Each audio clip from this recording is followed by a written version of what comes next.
ما يضلل فلا هادي له واشهد ان لا اله الا الله وحده لا شريك له واشهد ان محمدا عبده ورسوله اما بعد فاعوذ بالله من الشيطان الرجيم بسم الله الرحمن الرحيم الحمد لله رب العالمين الرحمن الرحيم مالك يوم الدين. سوره فاتحه مقدمات یا وجه ضرورت ترجمه قرآن کریم دیروز بیان کردیم. امروز تفسیر سوره فاتحه شروع میشه. وجه تسمیه یا نام سوره فاتحه را ذکر کردیم، بلکه نه تنها یک نام بود بلکه 22 نام علما و مفسرین کرام برش ذکر کرده بود. سوره فاتحه امروز سوره مکی است. سوره ها دو قسم است، یکی مکی یکی مدنی. راجح ترین قول در این مورد است هر سورتی که قبل از هجرت نازل شده در هر جایی که نازل شده به نام سورت مکی یاد میکنه و هر سورتی که بعد از هجرت نازل شده به نام سوره مدنی یاد میکنه. امتیاز خیلی بزرگ در بین دو قسم سورت ها به اعتبار موضوعشان هم وجود داره. موضوعات سوره مکی همیشه مسائل عقیدوی می باشه، زیاد بحث از عقیده میکنه، به خاطر از اینکه تا او زمان کسی دین الله تبارک و تعالی را نمیشناخت. یکتا پرستی الله تبارک و تعالی موجود نبود. مردم به بتا سجده میکرد، با آفتاب سجده میکرد، ملائکه را بنات الله میگفتن نعوذ بالله، و شکلا و صورتهای ملائکه به زعم و گمان خود ساخته بودن. تعظیم و بزرگداشت نمی صورتها و تصویرها را میکرد، نمی مجسمه ها را میکرد به این عنوان که ملائک از ما خوش میشه و وعده پیش الله تبارک و تعالی نازدانه است، سفارش ما را در پیش الله تبارک و تعالی میکنه. این موضوع انشالله در مالک یوم الدین میایه تشریحش میکنیم. سوره های مکی پیغمبر علیه السلام که 13 سال در سرزمین تیر کرده زیادتر برای ذهن سازی مردم کار کرده، یعنی برای جابجا ساختن عقیده یکتاپرستی الله و عقیده بر حق الله بسیار مبارزه کرده تا که مردم حقیقت بدانه. بعد از 10 سال مدینه منوره که سالای حکومت اسلامی است، در اونجا بخشای عملی خیلی زیاد ذکر میشه. از همون خاطر در سوره های مکی بحث از عقیده زیاد میشه و در سوره های مدنی بخش از اعمال و احکام زیاد میشه. این معنا را نداره که دیگه موضوعات در ذکر نمیشه، بلکه مثلا احکام در سوره های مکی هم میه و همچنان بخش عقیده در سوره های مدنی هم میه.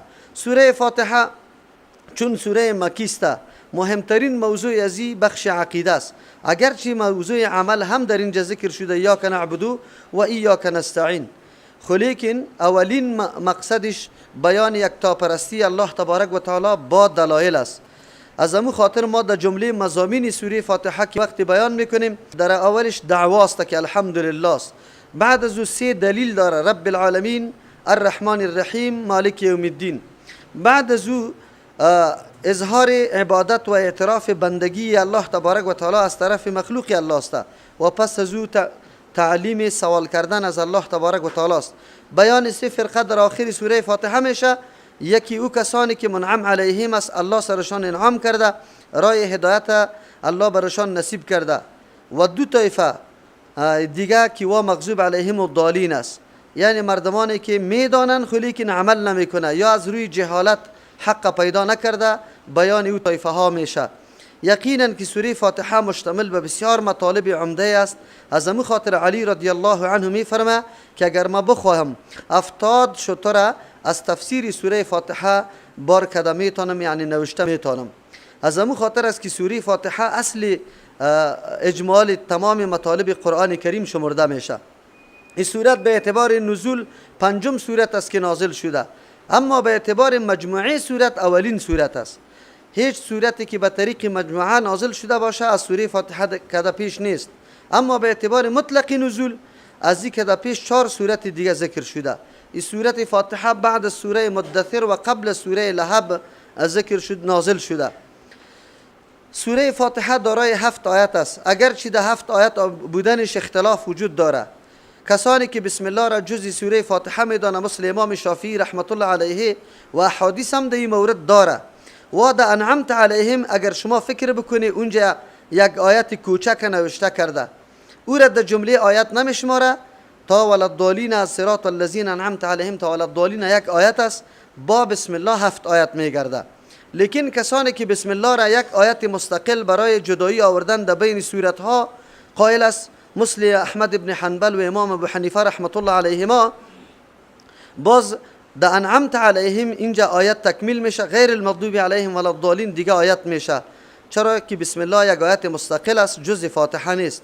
اختلاف هم از زمین خاطر پیدا شده که امام شافعی رحمت الله علیه میگه بسم الله در نماز جهر خوانده شود و احادیث صحیح هم در مورد جهر گفتن بسم الله موجود است، اما به نزد ائمه دیگه مثل امام ابو حنیفه و احمد ابن حنبل رحمت الله علیهما خفیه خوانده میشه. تاسف در اینجاست که امام مالک رحمه الله میگه بسم الله و اعوذ بالله هیچ وجود نداره در نماز، از همون خاطر بعد از دعای استفتاح متصل مستقیما الحمدلله شروع میشه. یکی از مسائلی که همیشه ما بر میخوریم باید به برادرای خود قناعت داده بتانیم بگوییم که اگر ما عمل به مذاهب میکنیم و خیلی پابند و لازم میدانیم قول امام خدا، نمیتونیم که عبادت خدا به نقشه پیغمبر برابر کنیم. مالکی مذهبات در اینجا نمیتونن که اعوذ بالله و بسم الله بگویند و قول امام مالک رحمه الله ترجیح بدن، با وصفی که احادیث خیلی زیاد برای خواندن بسم الله و اعوذ بالله موجود است. حالی اگر وا پابندی قول امام مالک رحمه الله را بکنه، نمازشان موافق نماز پیغمبر صلی الله علیه و سلم نمیگرده. از همون خاطر مجبور هستند که اینجا قول امام مالک یعنی قول امام خدا ترک بکنه، به خاطر که نماز مثل نمازی کی بگرده؟ پیغمبر صلی الله علیه و سلم. ام قسم بسیار مسائل در مذاهب وجود داره که صراحتا از حدیث مخالفت است، صراحتا، یعنی این طور نیست که نعوذ بالله صراحت نباشه. امام ابو حنیفه رحمه الله زمانی که یک به انسان یک نعمت میرسه، ناگهان کسی بر شیرینی خورد اول لمبر کامیاب شدی، کسی شیرینی خورد در خانه بچهش پیدا شده، کسی شیرینی خورد که در حج پشکت بر آمده، در مو مقام تو سجده شکر کرده میتونی و در حدیث صحیح ثابت است. اما امام ابو حنیفه رحمت الله علیه قائل نیست.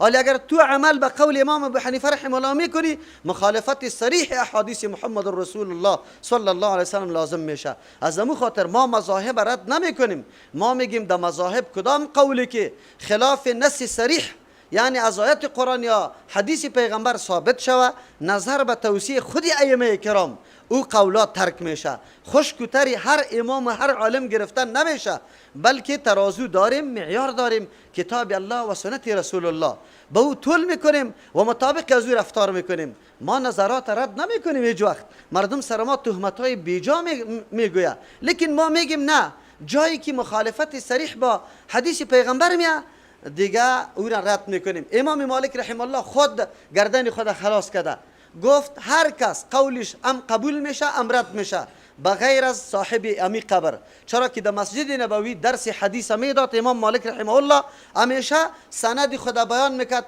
عن فلان عن صاحب هذا القبر صلی الله علیه و سلم باز بیان میکرد و میگفت غیر صاحب قبر که محمد رسول الله صلی الله علیه و سلم است، دیگه کس قابل از این نیست که عصمت داشته باشه، یعنی خطا میشه. یا به طور مثال مسئله دیگه ش بگویم، مسئله دیگه مثل چی واره؟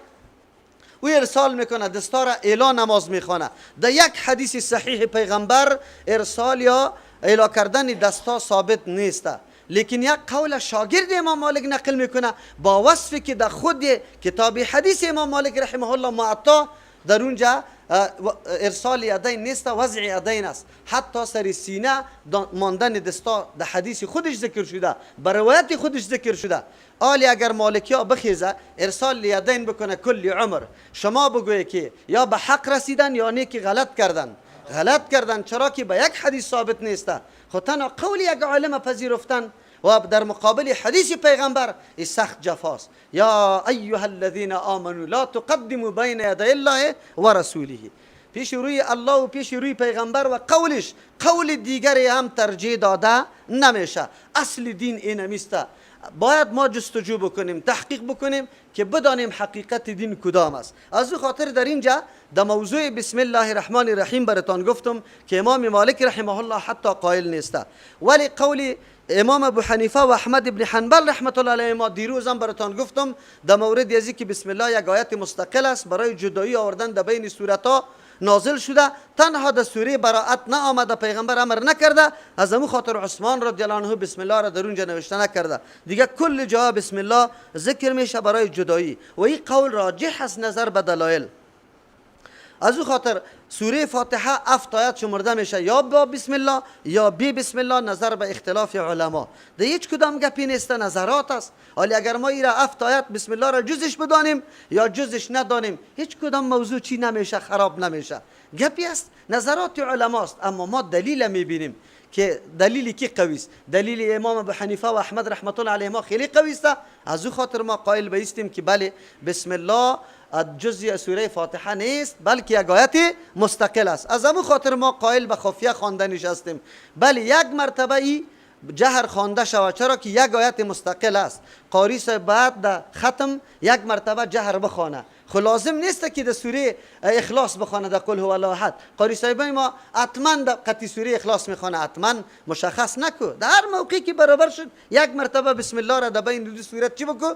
بگو ظاهر بگو، به جهر بگو، به خاطر که یک آیت مستقل قرآن شمرده شده و خاص نیست به سوره اخلاص. و همچنان تکرار سوره اخلاص این ضرور نیست که 3 مرتبه او را به خاطر میخوانم، میگه خطایی که در قرآن شده باشه، چون سوره اخلاص ثلث قرآن است، ختم ما تکمیل میشه. بیادرکم سوره اخلاص که ثلث قرآن است، به این اعتبار که قرآن مشتمل به 3 موضوع است: توحید است، رسالت است و میعاد است. چون سوره اخلاص مکمل بحث توحید الله را کرده، کسی که این را بخوانه به معنا و مقصد خود بدانانه، او یقینا که یک موضوع اصولی دین تعلیم کرده، یاد گرفته، از او خاطر او 3 قرآن کریم شمرده میشه. ولی یقینا کسی که سرش عمل بکنه الله همو قدر ثواب میده. این خطاهای ختمی تو را جبیره شده نمیتونه که تو بربرک واره خواندی، در قصهش نشدی، در 3 روز ختمه را کردی، به خاطر که در 6 جای ختم گرفتی، دکانداری را شروع کردی، کل سال نشستی دیگه کار نکردی. و این در این ماه مبارک رمضان این قرآن کتاب پول گرفتن نیست برای ثواب که کسی میخونه، برای علاج درست است. دین روزی گپ تیر کردیم. به هر ترتیب اول موضوع ما چرا سوره فاتحه مقدم ذکر شده از کل سوره های قرآن کریم، 2 وجه را بیان میکنیم، اگرچه مفسرین کرام بسیار وجوهات بیان میکنه. یک وجه را ما مثل که در بسم الله بیان کردیم، سوره فاتحه مضامینش مجمل است از کل قرآن کریم. کل قرآن کریم از 4 موضوع عمده بحث میکنه. اول بحث خالقیت است، یعنی اثبات این موضوع که همه کائنات موجد و پیدا کنندش کیست؟ الله تبارک و تعالی است. و از این دلیل گرفته میشه وقتی که پیدا کننده الله تبارک و تعالی است، عالی تربیت کائنات کی میکنه؟ رب العالمین هم کی است؟ دوم موضوع بیان میشه که تربیت تمام اجسام کی میکنه؟ الله. سوم موضوع رزاقیت یا رحمانیت الله است، تربیت روح ها هم کی میکنه؟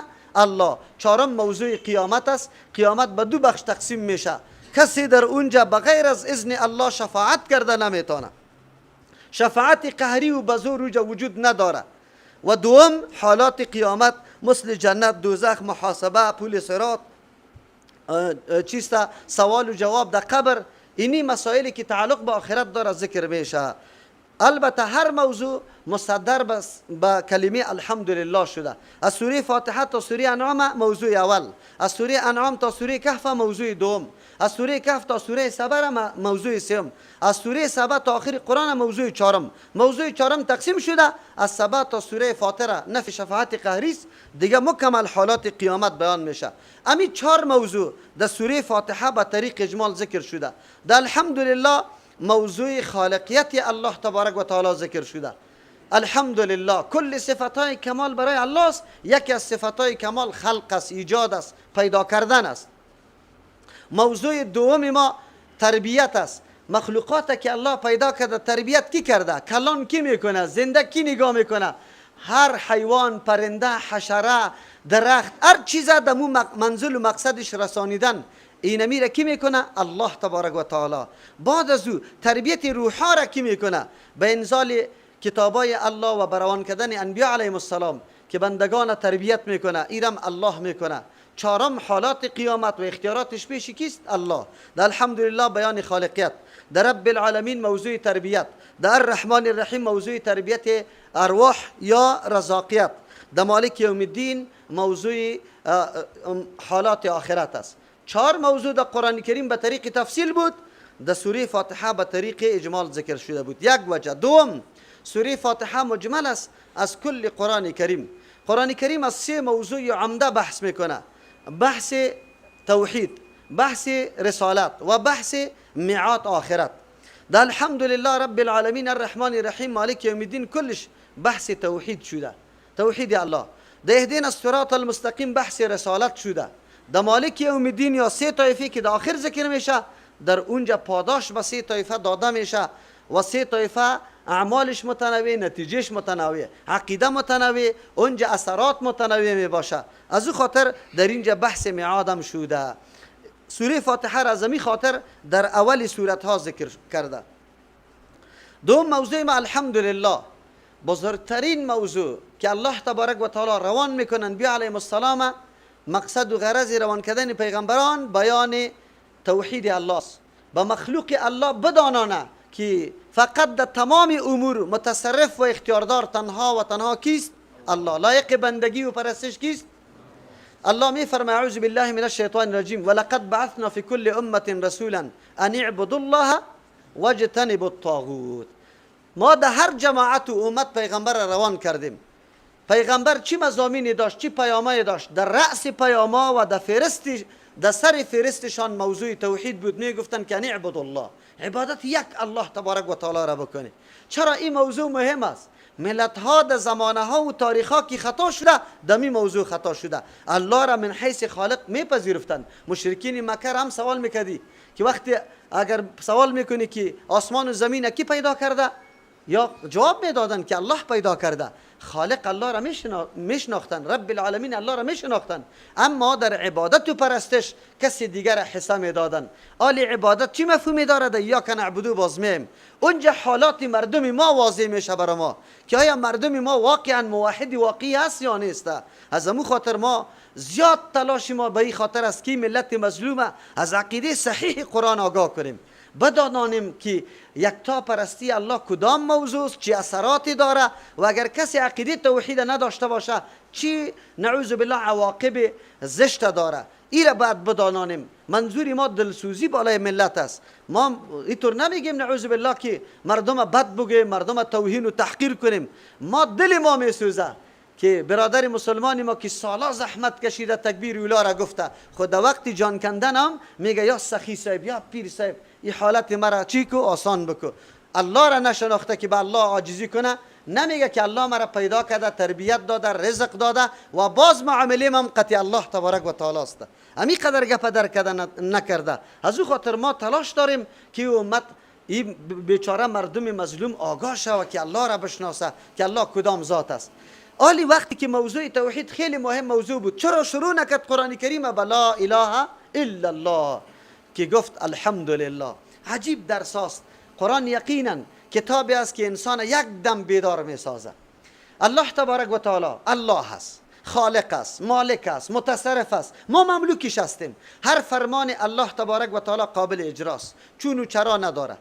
ما حق نداریم سوال بکنیم چرا گفته نمیتونیم، دلیل سوال نمیتونیم. موضوعات الله است، او فرمانده است، او خالق ماست، سر ما را مکلف به یک امر میکنه. لیکن الله تبارک و تعالی به مخلوق خود تعلیم میده که من خالق هستم. وقتی یک مسئله را بیان میکنم به دلیل از شما نمیگم که شما بپذیری، به دلیل براتان میگم. از شما مطالبه توحید دارم، لایق پرستش و بندگی غیر از الله دیگه کس نیست. آلی یک دعواسته، به دلیل نمیگم براتان. از همون خاطر است که در قرآن کریم سر این موضوع مکمل دلایل ذکر میشه، دلایل عقلی و دلایل نقلی. به عقل برات ثابت میکنم، به نقل. یقینا انسانی که متوجه تنها برای وجود خود شوه بس کفایت میکنه الله را میشناسه که الله کدام ذات است. ما سری سجده را برای کی پایان کنم؟ ما عبادت مخصوصی کی بسازم؟ بالکل درک میکنه. لیکن بازم الله دلایل بیان میکنه. به موت درس عظیم میده و این فرمولی واقعی راهیابی است. کسی که میخواد جدول راهیابی را پیدا کنه که ما بینمی حساب و بینمی قدم راه حق پیدا بکنم، زمانی راه حق پیدا میکنه که پیشش این احساس و شعور باشه که ما هر سخن بی سند و دلیل قبول ندارم. اگر این گپ قطش بود ان الله بالکل ده حق میرسه. ما نمیگیم سخنای ما را مکمل بپذیره، طول کنه سخنای ما را که سخنای ما واقعا به استناد دلیل هست یا نیست. اگر دلیل داشت باز تو پیروی دلیل میکنی، از ما را نمیکنی، چون دلیل وجود داره. ملا صاحب عالمه که گپش قبول میکنی، به این خاطر قبول میکنی که عالم از قرآن و حدیث برای ما گفته. اگر تو بگوی که نه از امو کتاب پدری خود برای ما گفته یا از شکم خود گفته، یک روزم تو گپیش نمیپذیری. و توری مردم خوزیات است چرا گپی کلگی را نمیپذیریم. خو لیکن امی عالم اگر گپش خطا شد، خلاف دلیل شد، باز دیگه فرد گپیش ترک میکنی. این امی قسم که نی عالم است، امامای مجتهدین هم امی قسم است. عزیزا و دوستا ما را میگه سر این مسائل خیلی بحث نکن. چرا بحث نکنیم؟ را که پیدا میتونیم، حق که پیدا میتونیم و امی توصیه ائمه مجتهدین کرام است، امی گپ است. و امیر میگه امام ابو حنیفه رحمه الله مکمل مسئولیت از خود رفع کرده. اذا صح الحدیث فهو مذهبی. با شاگرد ممتاز خود ابو یوسف رحمت الله علیه میگه یا یعقوب تمام چیزا را که ما میگم نوشته نکن. چرا ما انسان هستیم امروز یک سخن میگیم سبا دیگه سخن میگیم. منظوری امام ابو حنیفه رحمت الله علیه چیست؟ منظورش است که سند و دلیل برش پیدا کو. در دیگه سخن مبارک خود چی میگه؟ میگه که برای کسی جایز نیست که به قول ما فتوا بده تا وقتی که ایرا پیش نکنه به کتاب الله و سنت رسول الله. چقدر سخن طلایی گفته. ولی امروز ما تو چرا عناد میکنیم؟ چرا ضد بازی میکنیم؟ او خود برای توصیه میکنه و تو رای دیگری را روان هستی. چرا اینطور کار میکنی؟ سخنان امام بزرگواری تا پیش کو که با حدیث پیغمبر تکر داره، تصادم داره یا نداره. اگر داشت قولش ترک میشه بنابر توصیه خودش. او میگه که حدیث صحیح مذهبی ماست، روش ما فقط حدیث صحیح است، پیدا کنی سرش عمل بکنه. اگر نیکی موافق بود علی الراس والعین، تو تابعداری شخص نکردی، تو تابعداری دلیل کردی. اگر حنبلی است، اگر شافعی است، اگر مالکی است، کلگی نمیطور است، هیچ کس از این مستثنا نیست. اینجا تابعداری دلیل میشه و تابعداری دلیل به نام اتباع یاد میکنه. چرا بی دلیل گپ قبول نکردی؟ یکی تقلید است، یکی اتباع است. تقلید قبول قول غیر بلا دلیل است، دلیل نداری گپیش میپذیری. اتباع میگه قبول قول غیر خب با دلیل که سند داره از او خاطر میپذیری. امی دین است. این میره دین میگه. اگر کسی میگه که نه خلاف سوای از این دین است، ما خو بسیار تعجب میکنیم که چرا این دین شود، چرا اینقدر دیر شود.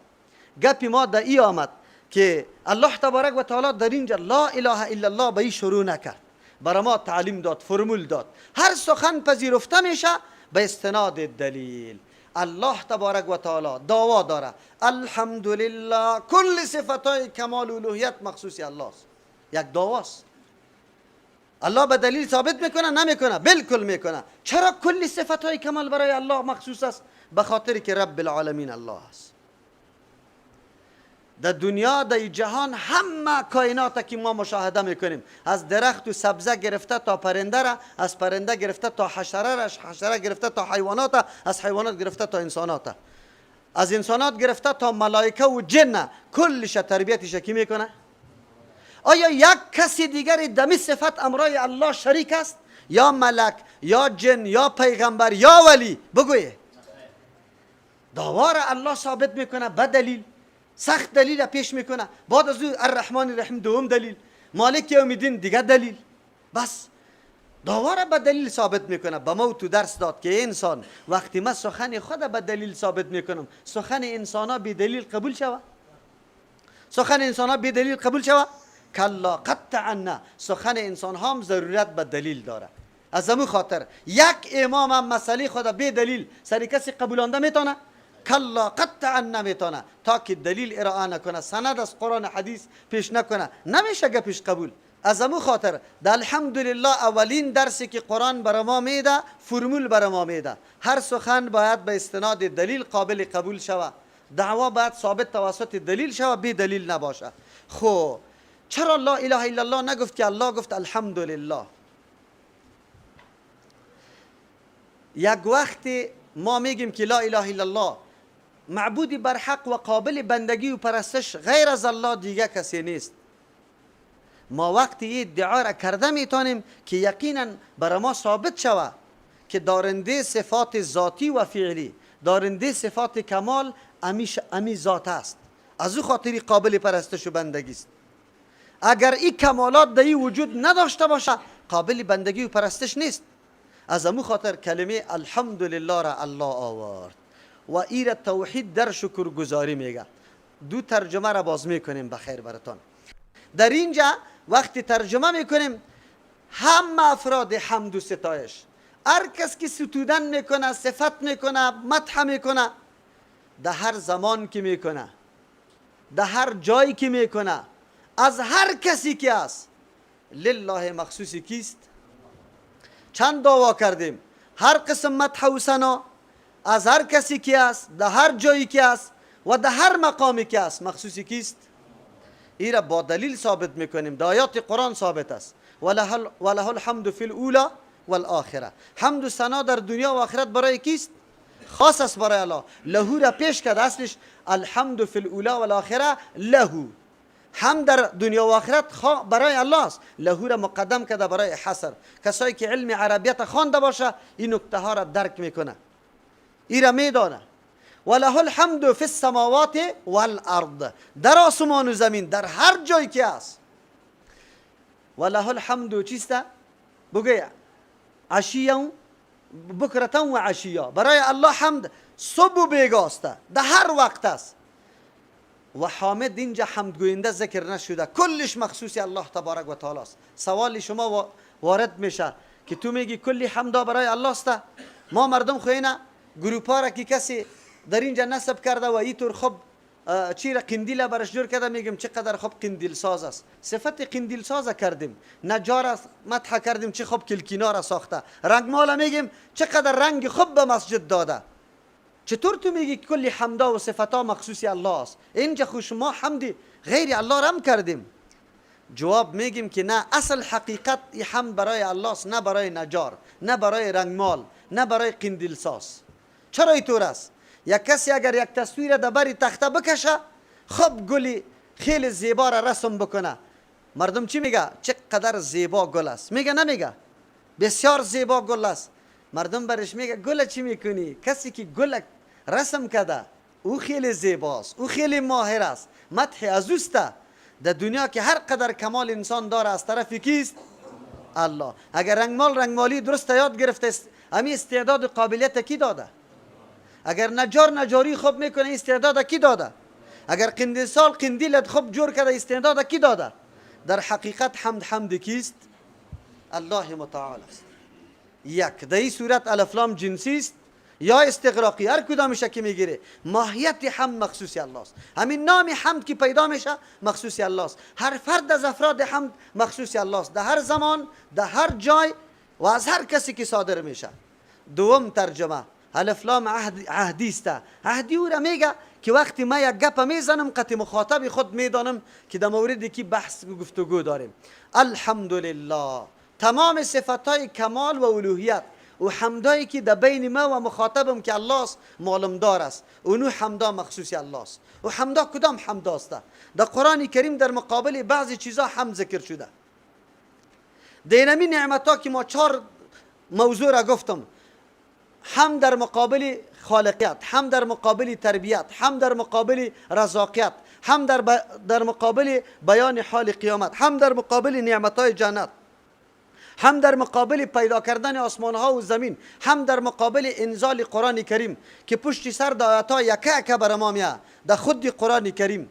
یعنی او را به نام اسباب حمد یاد میکنه، کدام چیزایی که باعث بالای حمد گفتن میشه این اسباب حمد میگه. یعنی بینمی خاطر حمد گفته شده، او در خود قرآن کریم هم ذکر است و همچنان در احادیث صحیح پیغمبر صلی الله علیه و سلم برای الله ذکر است. از امو خاطر امو حمدار پیغمبر علیه السلام در یک دعای جامع خود الله اکبر، زمانی که ما بر میخوریم با او اذکار دعاهای پیغمبر صلی الله علیه و سلم، عجیب نکاتی در او پیدا میشه. پیغمبر علیه السلام شب و روز خود که خاتمه میداد، آخرین نماز خود تاق وتر میخوان، یا 1 یا 3 یا 5 یا 7 یا 9 رکعت وتر میخوان. بعد از اینکه از وتر خلاص میشد، تهجد خود خلاص کرده، شب و روز شالی تکمیل شده، آخرین دعایی که میکرد بعد از وتر سبحان الملك القدوس، سبحان الملك القدوس، سبحان الملك القدوس. پاک است او ذاتی که ملک است، مکمل اختیارات و تصرفات داره. خود جابرانه و ظالمانه اختیارات داره؟ نه، قدوس است، از هر قسم عیب و ظلم، تعدا، تجاوز بالکل منزه و پاک است. انسان نیست پاک، انسان بسیار عاجز است. الله اکبر. اظهار عاجزی خدا میکنی که من یا الله، من در مقام تنزه قرار ندارم، من یک بندیت هستم، پاک خطوستی، از عیبات تو پاک هستی، من مکمل مشتمل به عیباست. اگر قصور و کوتاهی از من صورت گرفته در بخش عبادت، الله تو معاف کو. سبحان الملك القدوس میگه. بعد از میگه رب الملائکه و الروح، مالک متصرف ملائک و روح از روح هست، یعنی جبریل امین. بزرگترین مخلوق متصرفش کیست؟ الله تبارک و تعالی است. ملائکی که متصرف بود که در پیش تو روان کرده بود، عملی تو نوشته میکرد، تو را از موزیات و چیزای ضررناک نگاه میکرد. ملائکی که عباداتی تا اما چیزای تا در پیش الله میبره با وصفی که الله میدانه، ایرا میبره. از او خاطر میگه که مالک متصرفی همین ملائک که در خدمت همین بنده معذف کرده، کی مالکش است؟ و انسان قدرت بشناس. انسان یقینا که تو ارزش خیلی زیادی داری پیش الله تبارک و تعالی. چرا؟ بندگان خیلی معصومی خدا که ملائک است در خدمت تو گماشته، عبادات تو را به الله انتقال میده. این سند و شاهد است در روز قیامت برای تو. کرامن کاتبین وجود داره، ملائکی که حفاظت تو را میکنه، حفظه او وجود داره. ملکی که به تو الهام خیر میکنه وجود داره. الله اکبر. هر روز برای دعا میکنه. ملائکی وجود داره که همیشه دعا برای مؤمن درست میکنه که عمل صالح انجام میده. الله اکبر. او از الله استغفار برای تو طلب میکنه. تو مقامت شناختی انسان، الله را شناختی که تو را پیدا کرد. چرا مغرور شدی؟ جوان شدی، مال پیدا کردی، کشوفشت برابر شد، باز نمازم یادت نمیاد، الله هم یادت نمیاد، باز غرور تکبر در خود پیشه کردی. این 4 روز متاع دنیا را فکر کردی دائمی است، اینطور نیست. این کلش در اختیاری کی قرار داره؟ الله تبارک و تعالی قرار داره. بعد از او پیغمبر علیه السلام کدام دعا را میکنه؟ اللهم انی اعوذ برضاک من سخطک. الله بر رضامندی تو پناه بخ، تو میبرم از غضب خودت کده که تو کدام غضب میکنی، الله بر رضامندیت پناه میبرم. رضامندی صفت الله است. اینجا صفت الله را وسیله میکنه پیغمبر و از سخط و غضب الله پناه به خود الله میبره. اللهم انی اعوذ برضاک من سخطک و بمعافاتک من عقوبتک. از او عافیتی که به ما روان میکنی از عذابت پناه میبرم.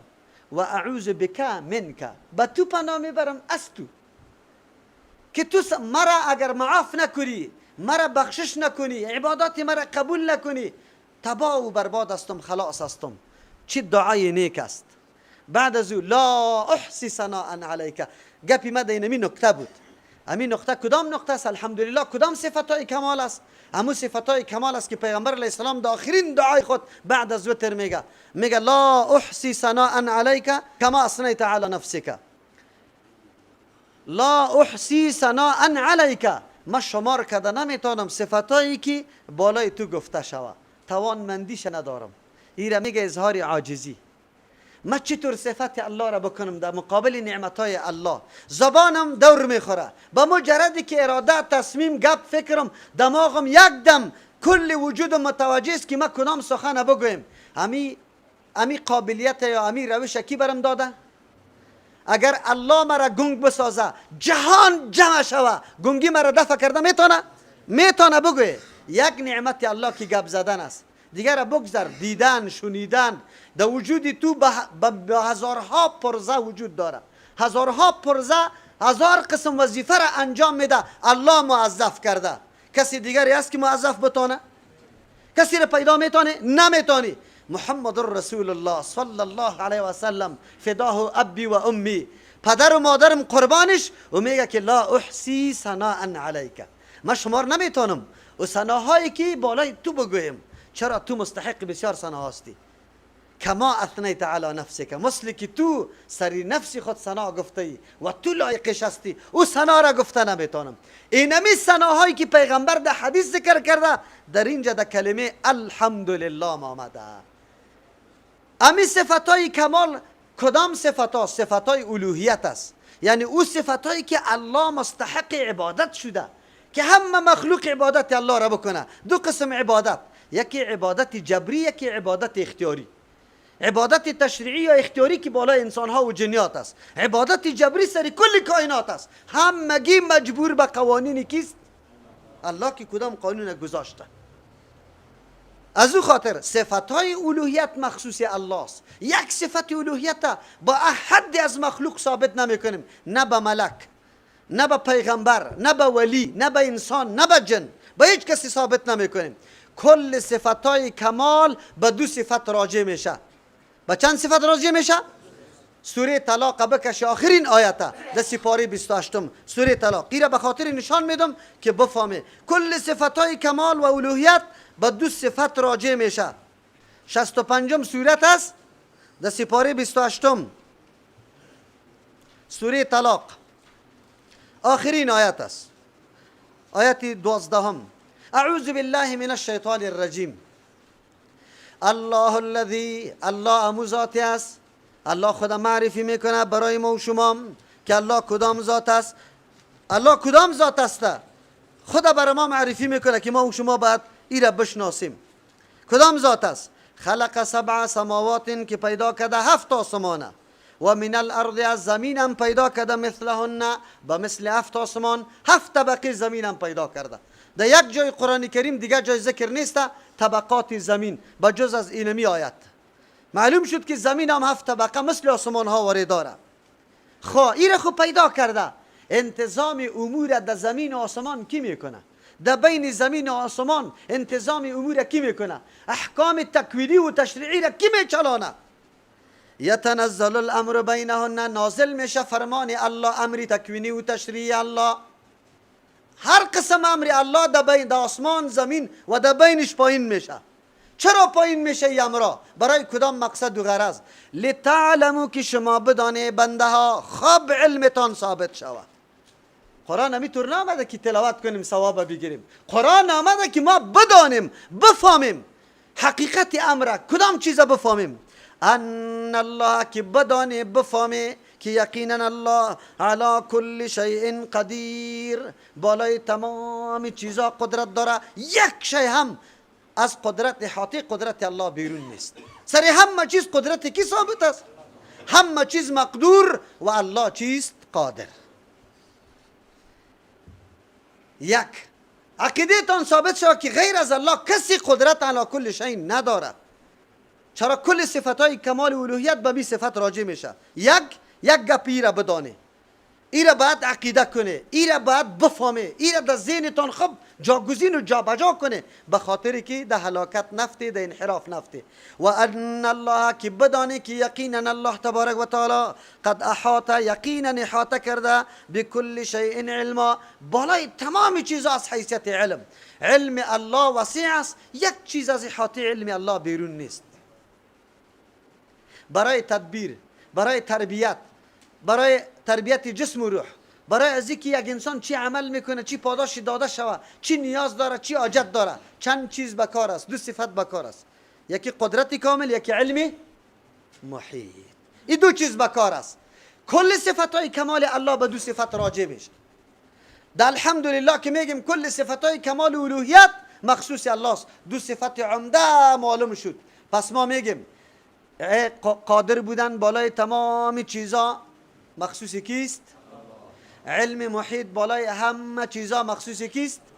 اگر کسی پیدا شوه و بگوید که کسی دیگه هم قدرت بالای هر شی داره، کسی دیگه پیدا شوه که کسی دیگه هم علم به هر شی داره و بگوید که به ما کانه و ما یکونه علم داره، امامای معصوم ما علم به ما کانه و ما یکونه داره، پیغمبر ما علم به ما کانه و ما یکونه داره، ولی ما علم به ما کانه و ما یکونه داره، مشرک است یا موحد؟ این مشرک است. این شرک گفته میشه. من نمیگم کتاب الله تبارک و تعالی. قرآن میگه که صفتا مخصوص الله است و تو عقیده داری که نه. مشکل خود به کی آواز میدی؟ راستی تا بگو. چرا این دو صفت مرجع کل صفات است؟ هر قدر فرقه هایی که انحراف کرده، هر قدر فرقه هایی که خطا شده، رای غلط انتخاب کرده، نعوذ بالله دیگه کس حاجت روا مشکل کشا بگوی چیستا مقابل پرستش و بندگی میدانه، از همین خاطر میدانه که همین دو صفت در حقش چی داره؟ عقیده داره. همین دو صفت در حق از او چی داره؟ ما که پایم در این میز بند شوه و قریب میفتم، دمی وقت که میگم یا سخی صاحب دو عقیده دارم. یک عقیده ای دارم که آواز مرا بگو سخی صاحب میشنوه و از حال ما می دستی فعلا خبر داره که این ما در حالت افتادن هستم. این علم چی میگه؟ بگه محیط. چرا احمد در اینجا پاش بند شده، محمود در اوله بیجوی، بگه دیگهش از زید در فلان جای، عبدالله در فلان جای، مختلف انسان هاست در مختلف جاها چی داره؟ ضرورت و حاجت دارد، در تکلیف واقع شده و کلگی به سخی صاحب آواز میده. عقیده تو ایسته که در هر جای سخی صاحب چی داره؟ علم داره، حالاتش هم میدانه. دوم عقیده ایسته که سخی صاحب دمی فرصت قدرت داره که مرا از زمی افتادن چی کنه؟ نجات بده. هر فرقه که اگر به بت سجده میکنه او را مشکل کشا میدانه، اگر پیغمبر، اگر ملکه، اگر ولی را مشکل کشا میدانه، اینی عقیده را در حقش داره. اگر تو صدا میکنی به یا شیخ عبدالقادر جیلانی، به این خاطر صدا میکنی که شیخ عبدالقادر جیلانی رحمه الله او میگه علم داره سر کل حاجتای ما. عجیب نیسته؟ چی تاسف جای تاسف است؟ پیرا خدا میگیره، مرشد خدا میگیره، باز میگه مولیسی متواکل سری پیرا میلگه. ما چطور نلگم؟ کسی که دعوای الوهیت به خود میکنه یا به کسی ثابت میکنه، نعوذ بالله. مرید از جناب پیر صاحب سوال میکنه که ما بعضی اوقات مشکلم پیدا میشه. گفت یا شیخ عبدالقادر جیلانی بگو دیگه. در ورق برای مرید خود نوشته کرده یا شیخ عبدالقادر جیلانی شیئا لله. ای شیخ عبدالقادر جیلانی یک چیزی را بروی الله بده. دادنی کی را مقرر کرد؟ شیخ عبدالقادر. خو واسطه کی را جور کرده؟ الله را. خب ببینه از این کده کفری بزرگ دیگه است که الله را دادنی جور نکو، دادنی را شیخ عبدالقادر جیلانی جور کو، خو الله را واسطه و وسیله کو برش. نعوذ بالله. بگوی دیگه ما چرا مبارزه نکنیم؟ ها؟ ما خود آرام بگیریم که جناب پیر صاحب خفه نشوه، ملا صاحب خفه نشوه. در روز قیامت به الله متعال چی جواب دارم؟ الله متعال چی جواب دار؟ اینجا تو میگی الحمدلله کل صفات کمال و الوهیت مخصوص الله است و تو در اونجا در حوایج خود آواز به علی رضی الله عنه دادی، آواز به نام سخی دادی، به شیخ عبدالقادر جیلانی دادی. او را بزرگار خو بگذار و خو یقینا علی رضی الله عنه یقینا جنتی است. پیغمبر در دنیا بشارت جنتش داده. امروز بابایی که 1 سال عمر مکمل نماز جماعت ترک کرده، در یک مسجد دیده نشده، در کوها ملنگی کرده، کالایش نجس، وجودش نجس، مخالف سنت رسول الله، در یک جمعه حاضر نشده. پیغمبر چی میگه؟ میگه یا خودم منع کنه که از جمعه ها ترک کردن جمعه خودم منع بکنه، اگر نمیکنه چی میکنه؟ الله یا شما را عذاب روان مسلط میکنه سری شما. اگر کسی 3 جمعه را پای در پای ترک میکنه، حدیث پیغمبر چی میگه؟ منافق است. او در کل عمر در دشتا گزاره کرده، نه امر بالمعروف کرده نه نهی عن المنکر. کلمه طیبه را یقین به الله بکنه، الفاظ شیاط نداره، معنا را خود بگذار. او ولیسته و بابا صاحب است. خودیش چی میکنی؟ جای خویش هم قابلی پرستش است. این دهی چشمه بوده، این چناریش است، این جای تکیهگاهیش است. در اینجا چی کرده؟ سجده کرده بود. عجیب گپاسته. آلی قبرش مردم خاکش میخوره. این دین است؟ همین دین شما میگه؟ بگویید. مولوی صاحب میگه یهود و نصارا رد نمیکنه، فقط این میگه پا گرفته. یهود و نصارا دور از هر کس شناخته شه که او یهود است و نصاراست، خود از پیشش نگاه میکنه. اما تو را که خراب کرده، در بدر کرده، در وقت جان کندنت که یا سخی صاحب گفته صدا میکنی، مشرک میموری. اینو چرا بیان نمیکنی؟ فرق در بین ترجمه ها چیست؟ ها؟ کلی مردم مرا بد میگه، ترجمه قرآن نمیکنم، حالی دیگه مردم هم ترجمه میکنه. ورا چرا بد نمیگه؟ واضح نمیکنه. الحمدلله را اصلی مطلب و مقصدش بیان نمیکنه به مردم که الحمدلله مفهوم و مقصدش چیست. تو صفات الوهیت مخصوص به الله میگی، قرآن میگه، بعد از او صفات الوهیت به مخلوق ثابت میکنی، او را هم علم محیط برش ثابت میکنی، هم قادر مطلق میگیشه. بگو دیگه. کدام دین است؟ ما بارها گفتیم اگر علمای ما تنها مفهومی الحمدلله را به مقتضای خود بگوید، برای ما برادر زنگ میزنه که تو علما را بد میگی، کلمه خبیث استعمال میکنی. من میگم هر عالم، نمیگم او عالمی که واقعا عالم است، خدمت دین میکنه، الله برش عزت داده، وارث پیغمبر است، در مقابل دین الله واقعا لط خورده، بندی شده، دو دشنام خورده، او عالم نمیگم. او عالمی که 50 سال 40 سال 20 سال 10 سال در مسجد تیر کرده، کلمه الحمدلله را به مقتضای خود نشان نداده که الحمدلله چی مطلب داره، کدام مطلب داره. او تو عالم خب بگویم یا بد بگویم، الله برش ملعون گفته، الله او تو عالم ملعون گفته که حقایق میپوشانه، مردم در تاریکی نگاه میشه، از دین خود آگاهی نداره.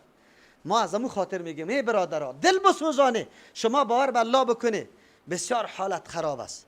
یک دفعه با حدیث پیغمبر آشنایی پیدا کنه، بعد از او عمل کرده، همین مسلمانا را ببینی اگر گریان نکاده، به الله قسم که تو یک دفعه حدیث پیغمبر را ببینی، بعد از او بیا عمل این مسلمانا را ببینی که بیچاره از همه خیر محروم. نه خوشی ما مطابق سنت، نه غمی ما مطابق سنت، نه نماز ما مطابق سنت، نه اخلاق ما مطابق سنت، نه عمل ما مطابق سنت، نه معامله ما مطابق سنت. آخر کدام طرف روان هستیم؟ چی میکنیم؟ اگر شما میگی چرا ما یالی نماز ما مطابق سنت است، مخالف سنت است، بیا که در یک نمازی که تو میخوانی ما برای چند دانه خطایی بکشم. فقط میریم در یک مسجد، کامرا بگی بدون خبر از اول تا آخر امو نماز تو تصویر بکش، عکسش بگی، بعد از اون او را حدیث به سند در مقابل عمل کرده امو ما به حدیث برات خطاها را میکشم که در آخر بگوی که وقتی که نمازی قدر خطاها داره چطور قبول شود؟ نگفتیم همین نماز است، راستی تا نبگی در مسجدها که خوانده میشه، خصوصا تراویح ختم قرآن میکنه، با اجرت قاری صاحب آورده، خودی مردم میگه قاری صاحب از همین 5 شب اضافه نکو. افتخار به چی دارن؟ میگه در شهدای صالحین یک شبه ختم است. یک شبه ختم است. پیغمبر میگه کسی که از 3 روز کم قرآن نخواند هیچ فقاهت قرآن ندانست. منظور پیغمبر است که کسی که از 3 روز کم قرآن نمیخونه هیچ قرآن نیست. قرآن برای تدبر است، معانیش از ذهنت بیار. راستی تا نبگی همین قرآن ها که خوانده میشه یک قطره اشک میریزه، مردم آگاه نیست، مردم نمیفهمه مطلب قرآن. جوانای ما خو میشینه که خواب قاری صاحب در رکوع رسید، باز اونجا بر بدو میکنه، نیت میکنه با هر چیز مذاق، با دین الله مذاق، با هر کس معامله فریب، با الله معامله فریب. تو را به الله قسم در مجلس عروسی به ساز نشستی، خدا شور نمیدی، بلکه شانای تا توم قطع شور داده رایستی، شور نمیخوری. خدا شنیدن کتاب الله اینقدر کسالت به تو آمده؟ اینقدر قرآن برات سبک معلوم میشه؟ ما براتان میگم برادرها، یقینا ایره براتان اعلان میکنم که ما باید بدانیم حقیقت دین خدا، لذت نماز بشناسیم که نماز کدام نماز است، چه قسم باید خوانده شود. ور خطا 15 دقیقه را در وضو تیر کردی، 3 دقیقه را در نماز. عجیب است. کدام نماز است؟ چه قسم نماز است؟ الله رحم بکنه. این ملت قابلی ترحم است. منظوری من بود که این ملت مظلوم است. از هر نگاه سرشان ظلم شده، خو از نگاه علم دین بسیار ظلم سرشان شده، خیلی زیاد ظلم شده. نیست سعی کنی حالی شما برادرها شاید که این از کمپانی، این از کوتل، این از کارتنو، این از دارلامان، این از کجا آمده؟ آیا مسجدهای نزدیک برای شما نیست در منطقیتان؟ آیا در اونجا علمای محترم قرار نداره؟ عمیق علمیت برابری مخو هر کدامش از مکه زیاد است. بالکل. چرا می درس قرآن در هر جای نیست؟ خواهر ما چرا صوبکی در این تاریکی برای پدر از او طرف منع میکنه، مادر از او طرف، قوم از او طرف گپ گویی میکنه سرش که حالا وقت است کجا میره، در کدام طرف است؟ چرا چی ضرورت است؟ در خانه خود بشینه، در خانه خود لاسپیکر چالان است، مولوی صاحب متصل نماز، زیاد هم تقاضا نداریم، نیم ساعت درس قرآن بگوید. یک روز درس قرآن، یک روز درس حدیث. درس شروع باشه. ملت چرا در تاریکی بمانه؟ ملت چرا نفهمه؟ ملت چرا به قبر سجده کنه؟ ملت چرا به مخلوق سجده کنه؟ ملت چرا به قبر حاجت روا بدانه؟ ملت چرا مخلوق حاجت روا بدانه؟ ملت چرا پسکویی حرکت کنه؟ ملت چرا در پای مردم بیفته سجده کنه؟ چرا؟ اگر این کتاب الله باشه صرف الحمدلله تفسیر شوه، یک الحمدلله یک جمله است. کل صفتهای کمال الوهیت برای کیست؟ برای کسی دیگری نیست. الحمدلله ثمره و نتیجه الحمدلله برای ما برآمد که ما غیر از الله تبارک و تعالی با کسی دیگر صفت کمال ثابت، خیر صفات کمال، صفات انسان صفات الله چی فرقی داره؟ صفات الله ای فرق داره. الله سمیع از شنونده به اسباب وسیله یا با اسباب وسیله؟ به اسباب. به زمان ضرورت داره؟ به صدا ضرورت داره؟ صدای پای یک مرچه زردک در تاترین طبقه زمین که در سر شیشه یا سنگی لشم حرکت کنه صدای پایشه بلا اسباب وسیله میشنوه. خو غیر از الله هر کسی که از پیغمبر بگویه جن انسان ولی با اسباب میشنوه یا بلا اسباب میشنوه؟ سعی کنی بلا اسباب هم شاید بشنوه شاید. شما میگی نمیشنوه، این مردم خواواز برش میده. امیالی نمیگی که یا سخی صاحب سری حال مرا رحم بکو برست دمی مشکل ما. صفت کمال برای الله است. تو ثابت کردی شنیدن بلا اسباب برای چی؟ مخلوق الله. در کدام جا که تلفنی تان آنتن میده رخ میشه قطعی کسی زنگ زده میتونه؟ آنتن نمیده، فقط آنتن نمیده، اسباب است. بله سوال خو میکنه در مالک یوم‌الدین نمیگه پا میزنیم ان شاء الله. سوال خو میکنه چرا؟ وی اولیا پیغمبر شنیده.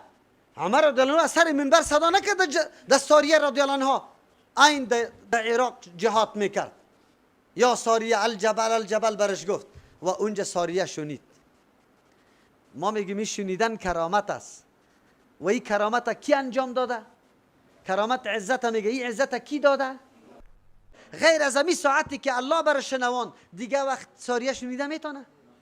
دیگه وقت عمر رضی الله عنه صدا کرده میتونه که برای کسی بشنوانه؟ معجزم در اختیار الله با پیغمبری خود صادر میکنه. کرامت هم عزت است الله برای بنده خود داده، دمو موقع داده. خب کرامت است. دمی موقع الله برش شنوان دیگه وقت میتونه؟ نمیتونه. اینمی فرق است بین صفت خالق و صفت مخلوق. مخلوق کدام کاری را که انجام میده بلا اسباب و وسیله انجام داده. ما میبینیم با چشم فضا روشنی باشه، پرده نباشه، چقدر شرایط برش دادیم. میشنویم امیر رقم سخن میگیم که زبان داشته باشیم، دهن لبویی گپا باشه، کام باشه. لیکن الله تبارک و تعالی متکلم است، به زبان ضرورت داره؟ سمیع است، به گوش ضرورت داره؟ دیدنی است، به چشم ضرورت داره؟ الله تبارک و تعالی دارنده صفات است و کیفیتش به ما معلوم نیست. این طور صفت به مخلوق ثابت نکنی. اگر کردی باز تو خلاف الحمدلله حرکت کردی یا موافق الحمدلله؟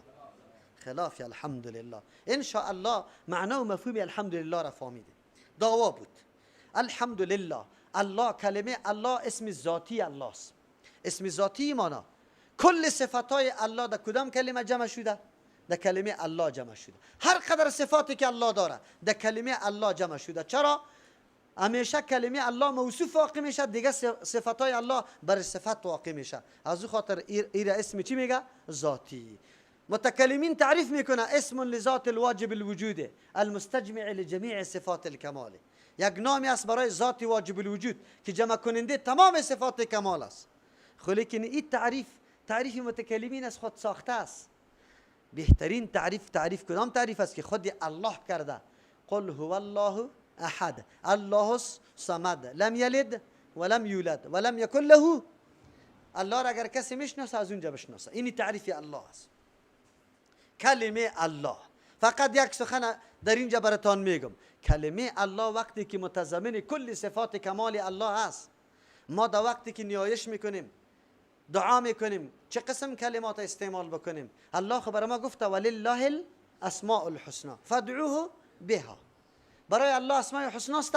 وقتی که شما حاجت و مقصدتان طلب میکنه با اسمای الله طلب کنی. دعاهای انبیاء علیهم السلام آمده ربنا ظلمنا انفسنا، ربنا اننا آمنا فاکتبنا، ربنا افرغ علینا، ربنا واتنا ما، ربنا یا اللهم آمده نه آمده، یا رحمان، یا رحیم، یا منان، یا ذل جلال و الاکرام، یا حی یا قیوم. در بسیار اذکار و دعاها شما خوانده. پس اگر ما بگوییم که یا خدا در جمله اسمای و صفات الله است، از او خاطر دو قسم دو صورت در اینجا داریم. یکی تعبیر کردن است، برای فهماندن مردم کلمه الله را ترجمه کردن به خدا، این پروا نداره، به خاطر که او مردکه کلمه الله را نشنیده نمیفهمه، خدا را میفهمه، تو برش ترجمه میتونی. اما در وقت عبادت یا خدا نمیگم. چرا؟ کلمه خدا از جمله اسما و صفات است. یکی خدا خود ترجمه تنها مالک است. در لغت فارسی خدا چی را میگه؟ خداوند خانه، صاحب خانه، یک صاحب و مالک میگه. باز او در حالی که کلمه الله جمع کننده کل صفات کمال است. از امو خاطر در وقت نیایش و عبادت کدام کلمه را استعمال میکنیم؟ اللهم، ربنا یا الله را میگیم، یا خدا نمیگیم. خب ذهنتان خلاص کنید این مورد. از امو خاطر کوشش کنه که در استعمال کلماتتان هم کلمه کی را زیاد استعمال کنی؟ الله را. اولادم الله را. به خاطری که هر مرتبه که کلمه الله را استعمال میکنیم، کلمه چیست؟ قرآن. کلمه چی است؟ کلمات قرآن کریم وقتی که ما استعمال میکنیم در یک حرفش چند نیکی داره؟ این چند حرف است الله؟ 5. 5000 بیده میکن چند میشه؟ به یک گفتن الله 50 نیکی میگیری. مردم حالی هم میخیزه میگه چرا مردم میگه که خدا را استعمال کنه، الله را خدا را استعمال نکنه، الله را استعمال کنه. جناب تو یک کمی فکر بکو، تو بی دینی تا چرا الله نمیگیم؟ چرا الله را استعمال نمیکنیم در کلمات خود؟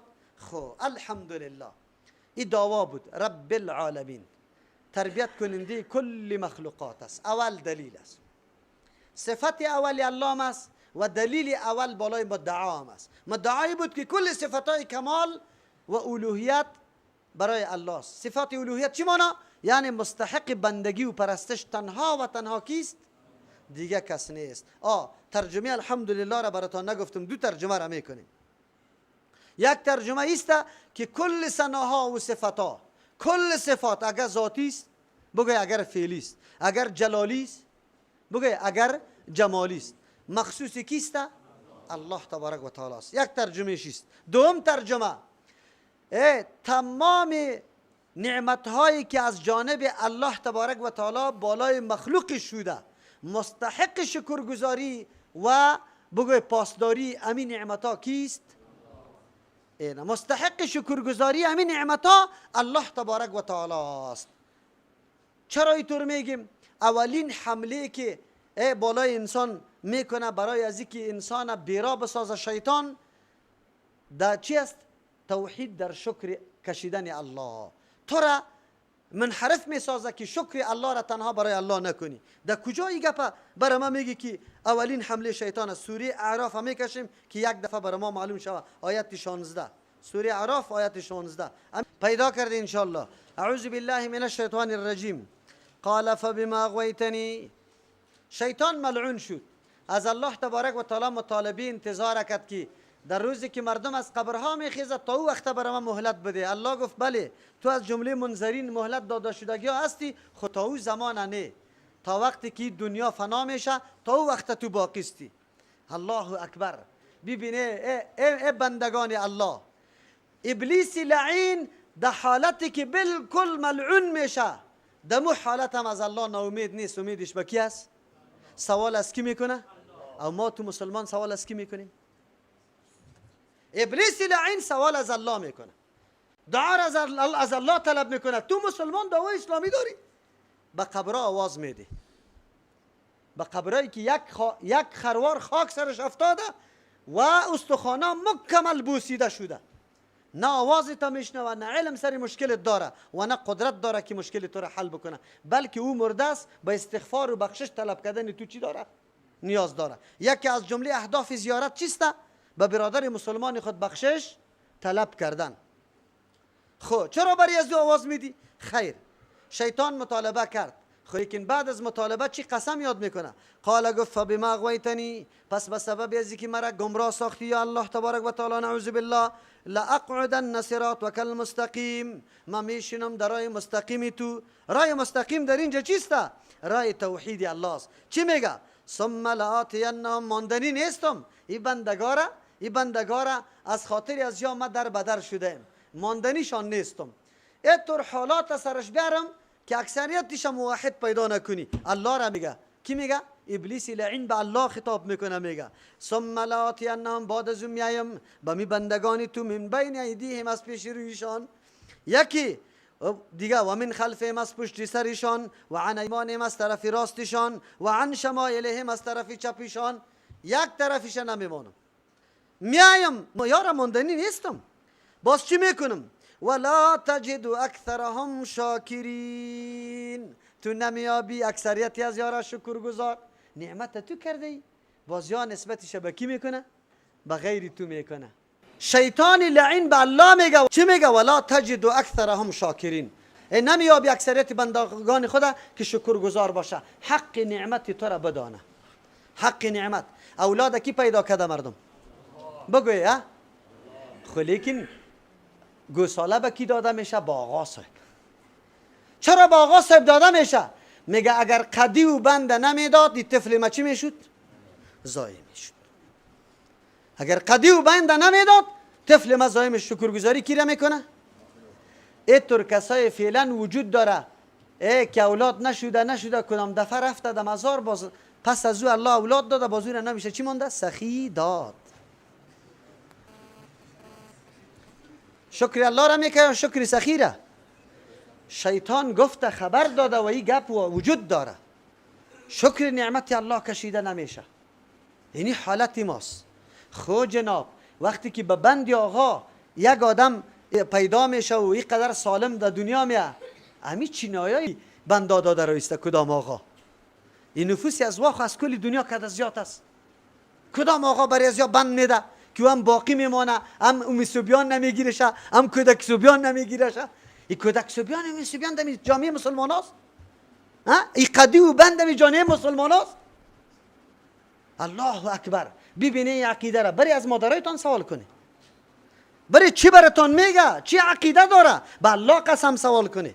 مسئول هستی، الله از پیشتان سوال میکنه. شکر نعمت الله را بکشیم.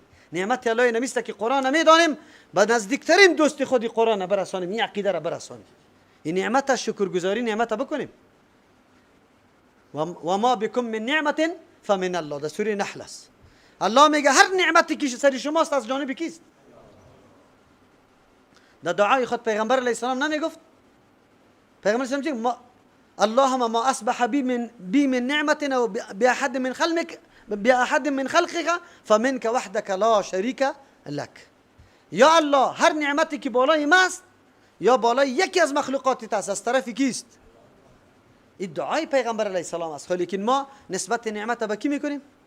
به غیر الله تبارک و تعالی میکنیم. در شکر گزاری ما را خطا میکنه. الله اول بر ما بیان کرد که الحمدلله، در شکر گزاری خطا نشوی. یک ترجمه میشه الحمدلله تمام نعمتایی که از جانب الله بالای بندگان شده و بندگان شکرگزاری میکنه. مستحق شکرگزاری و سپاسگزاری تنها و تنها کیست؟ شکرگزاری دیگه کس نمیشه، تنها الله میشه. نعمت از جانب الله است. بله قدر سپاس وسیله و اسباب میکنیم، خب لیکن اصل دهنده مسبب الاسباب کیست؟ الله. حالی ما بگیم که والا لاسپیکر خیلی خوب چیز است. نه، لاسپیکر چه چیز است؟ اگر برق نباشه لاسپیکر صدا میده؟ اگر برق نباشه لاسپیکر یک وسیله است، قدرش میکنه مطابقش مناسبش، اما اصل قدرت خونجا است. خمی برق طاقت و قوت کی داده؟ الله تبارک و تعالی داده.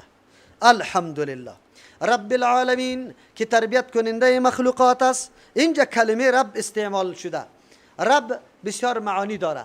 مالک و متصرف میگه. رب به معنای مصلح، رب به معنای تربیت کننده، رب به معنای مدبر. این معانی کلش در قرآن کریم هم استعمال شده. رب مالک متصرف، اختیاردار، مصلح و تربیت کننده، مدبر، کل معانی در کلمه رب گنجانیده شده. در اصطلاح رب کی را میگه؟ در اصطلاح رب او را میگه ذاتی که یک شی درجه به درجه در حد کمالش برسانه. یک شی درجه به درجه در حد کمال برسانه. معلوم شد در کائنات الله تبارک و تعالی درجات وجود داره. انسان هم قابل تربیت است، درخت هم قابل تربیت است، پرنده و حیوان هم قابل تربیت است. اول انسان تولد میشه از مادر هیچ چیز یاد نداره، زیر تربیت مادر قرار میگیره، گپ یاد میگیره، خوردن یاد میگیره، استادن یاد میگیره، رفتن یاد میگیره. بعد از او قدم به علوم میگذاره، فکر میکنه ها تا که در کدام حد میرسه. این تربیت میگه.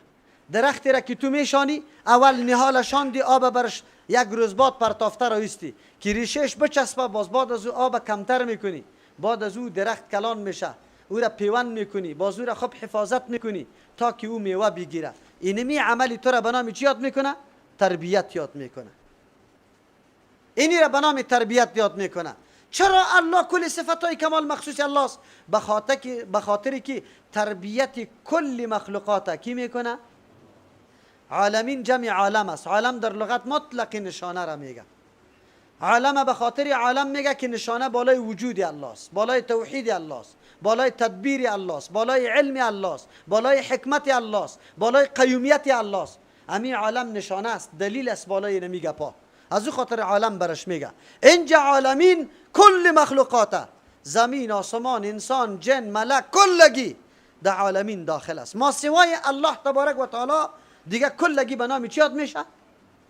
خب کل عالمین محتاج است یعنی که قدرت داره. در چی چیز محتاج است؟ در تربیت. در چی محتاج است؟ تربیتش کی کده؟ ملائکه در اون مقام کی رسانده؟ جنیات اونمو هدایت و برنامه زندگیش کی تعلیم داده؟ تو انسان برنامه زندگی تا کی تعلیم داده؟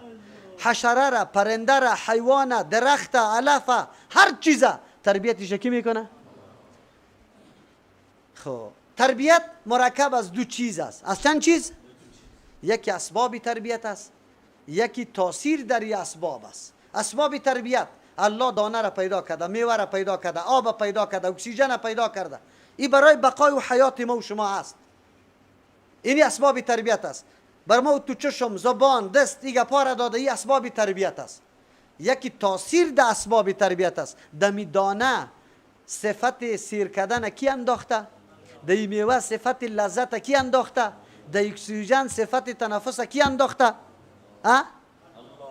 کسی دیگری ولی یا ملک یا پیغمبر یا صحابی یا کدام بابا این تربیت، اسباب تربیت پیدا کرده میتونه؟ شاید پیدا بکنه. این میتونه پیدا. یک گندم جور کنه شاید میتونه. تاثیر در این اسباب انداخته میتونه؟ میتونه؟ نمیتونه قطعا. پس خیر این صفت مخصوصی کی شد؟ کل مخلوق در زیر تربیت الله قرار داره. کدام ذاتی که کل مخلوق تربیت میکنه امو ذات لایق کیست؟ پرستش و بندگی است. الحمدلله ثابت شد یا نشد؟ چرا الله مستحق حمد و صفت است؟ به خاطر که رب العالمین است. خب رب العالمین است، تربیت کننده کل مخلوقات است، تربیت میکنه. مالک و متصرف است، مصلح است، معبود است، سید و حاکم و مدبر است. خب وقتی که همه حاکمیت از الله، تدبیر از الله، بگوی چی است؟ دیگه تربیت الله میکنه، مستحق حمدم الله است. ولی اگر کسی دمی صفتا یک صفت به غیر مخلوق، به غیر الله به مخلوق ثابت بکنه، او شرک است یا توحید است. یک کسی که مرشد خدا، عالم خدا، پدر خدا، بابای خدا قیوم زمان بگویه. قیوم چی را میگه؟ تدبیر کننده کی؟ عالم. تدبیر کننده کی؟ تدبیر کننده عالم کیست؟ الله. قیوم معنایش رب میاد. چرا رب سید و حاکم و بگوی مدبره میگه که تدبیر کلی عالم میکنه. ولی مردمایی که صراحتا نوشته میکنه که قیوم زمان، او موحد است یا مشرک؟ خب کسی که او عقیده داره امروز در مساجدتان امام است. کسی که می عقیده را داره امروز در مسجد توی امام است. جناب سوال کرده ای؟ پرسان کرده ای که من پشت کی نماز میخوانم، چی عقیده داره. زود آمده رایستیم در مسجد، الله اکبر استاد میشیم، صحیح نمیکنیم این امام کدام رقم امام است. باز مردم ملامت میکنن، میگه انگلیس آمده بود 18 سال در پلیس خشتی چی کرد؟ نماز داد. کسی 40 سال میگه. مردم پرسان میکنه از کجا تخرج گرفتی، از کجا فارغ شده ای، چی عقیده داری، ترجمه قرآن میتونی؟ نه. درسای حدیث یاد داری؟ نه. ما یک چیز استفاده است تو میتونیم یا نه؟ اولاد ما سبا است تو چیزی را فرا گرفتم میتونه یا نه؟ ها؟ ای ریش سفیدا، ای ملک صاحبا، ای آجی صاحبا، ای وکیل صاحبا، در روز قیامت جواب داده رایستی، به الله جواب داده رایستی. در بین خود مشوره میکنه، میگه چی کنیم؟ والا مولا نداریم. سعی که یک دو نفر وظیفه میده، فلانی آجی صاحب ها شما یک پشت مولا بری، خو یک مولای گزاره‌ای را پیدا کنی. مولای گزاره‌ای را میفهمی؟ دو سه صورتی کوتاه را یاد داشته می باشه. اگر یک هفته کس در مسجد نان نداد قرار خوکده است بیچاره. همونجا به هیچ کس سر کار نداره. 60 سال امامت میکنه، وقتی که وفات میکنه بسیار خوب آدم بود، بسیار به کس غرض نداشت. نه تارک نماز چیزی میگفت، نه شرابخور چیزی میگفت، نه قمارباز چیزی میگفت، نه عیاشی و فحاشی را چیزی میگفت. خلاص پیش میشد چادر همینطور مثل چیز زناواری همینطور پټ کردگی روی خودم به کس نشان نمیداد. پس دسته خود بالا میکرد، در حجره داخل میشد، میپرامد در حجره. مسجد چه رسالت داره؟ مسجد تنها برای نماز است. ها فقط 5 وقت اینجا حاضری بدیم پس بریم. تو یک دفعه درس بخوان تاریخ مسجد نبوی را. یا بزرگترین صحابه که همین علوم به ما رسانده، بزرگترین مفسرین در کدام مسجد تربیت شده؟ در مسجد نبوی تربیت شده. امروز چرا امور رسالت مساجد ما ادا نمیکنه؟ ای ریش سفیدا برای ما آمده، بجای از اینکه در مسجد خود ملایمان بگیره، ترجمه لاسپیکر ما برش میرسه، برای ما آمده که یک کمی ما قطعت صحبت داریم. امروز در جمعه میاه، بعد از جمعه قطعه ما میشینه، خب بخیر که یا چی پیام داره برای ما، ایره خو نمیگه. الله اکبر. این ریش سفید به الله چی جواب میگه؟ برای چی قدم مانده ای؟ خب من برش به یکیش گفتم که شما را به الله قسم برای کدام توی رفتی که ساز من نمیکردی شما قدمتان ماندی؟ این مسئولیت علمای ماسته که ما چه رقم عالم میگیریم در مسجد. عالم چی مسئولیت داره در مسجد؟ و این مسئولیت حاجی صاحبا و کسایی که اراکین منطقه و متعلق مساجد است. شما را به الله قسم کدام دفعه می شرط گذاشتی کلیتان که حاجی صاحب اینجا بعد مولای بیاری که 5 وقت برای ما ترجمه بگوید، 2 وقت ترجمه بگوید، اولاد ما اولاد شوه. هر سال میبره دخترک و بچه ما قاعده بغدادی را الف زر آبیا پیش بو آب بوتیازت ورق کنده میشه. الف دو زر ان، الف دو زرین، الف دو پیشون هم دیگه سال کنده میشه. سال 4م الا در کجا میرسه؟ بگوی الف زر آ چیستا کاف زر کا تیزیرتی بدو پیش بون کا تی بون او را حفظ میکنه. 5 سالی طفل ما میره در اوجا، هوشیار بچه است، ریاضی را یاد گرفته، کورس انگلیسی را در 6 ماه یاد گرفته، حالی انگلیسی سخن میگه، کتابی الله را خوانده نمیتونه. چرا نمیتونه؟ ملای ریش سفیدی بیچاره را آورده 500 نفر دختر و بچه را برش روان کرده. او هم یک چوبی کلان درازه پیدا کرده، تق میزنه بخونه. بعد از او باز چی میکنه؟ وای مرا تنگ آورده، بله رخصت هو زده برف میشه. یک نفر فکر نمیکنه که قدر عمری وقت در این مسجد ما تیر میشه. چرا ما در پالی عالم 2 حافظ نداشته باشیم؟ یا اولاد ما درست تربیت شوه، یا اولاد ما از اول مسائل اسلامی را یاد بگیره. چرا تربیت نشوه؟ ما 40 روز درس دادیم. چند روز؟ 300 دختر و بچه را الحمدلله کلش قرآن خوان کرده. در 40 روز 300 یک دختر و بچه باقی نمانده که قرآن همینطور بررس نخوانه. ولی چرا دی توجه نمیکنیم؟ خب افسوس است. الله رحم بکنه سری ملت. بگذار شانه مولای گزاره‌ای را میاره خلاص. قطعی مولای گزاره‌ای تیر میکنه دیگه. مولای بیچاره که هر چیز مردم میکنه قطعش روان است. در هر جای افتتاح سینما را هم سری مولا صاحب میکنه. افتتاح سینما را نمیکنه، نکاح را بسته نمیکنه، اونجا ساز و سرود شروع است. مولا صاحب تو را در اتاقک میبریم، اونجا ساز نیست. در هتل کسی که اتاقک خلایده است در اونجا نکاح بسته میشه. مولا صاحب قطعش روان است به خاطر 500 روپه. الله رحم بکنه. رب العالمین کل مخلوقات تربیتش کی میکنه؟ الله تبارک و تعالی میکنه. تربیت کل مخلوقات اشاره به این میکنه که مخلوقات محتاج است به الله و الله تربیت همگی را کرده. آلی تربیت دو قسم است، یکی تربیت عام است، یکی تربیت خاص است. تربیت عام و نموسته که متعلق کل مخلوقات و کائنات میشه، حیوانات، پرنده ها، حشرات، انسان ها، جنیات، هر چیز الله پیدا میکنه. برای هر چیز راه زندگی و معیشتش برش تعلیم میده. چوچگکی مرغابی که نو پیدا میشه، الله برش الهام فطری کرده. وقت در آب یک دره و بازی میکنه. ما تو بازی را یاد نداریم، مفرس آب بازی میکنه. تفلک نو در دنیا پیدا میشه، به مجردی که در دنیا میاد چیخ میزنه، آواز گریان میکنه. گریان کی تربیت کرده برش؟ باز بعد از مادر وقتی در سینه خود پرته امی مکیدن یا چوشیدن سینه را کی برش تعلیم داده؟ میتونستیم تعلیم داده؟ در کدام پانتون تعلیم داده میتونستی؟ در می 3 سال. خو الله تربیت کرده.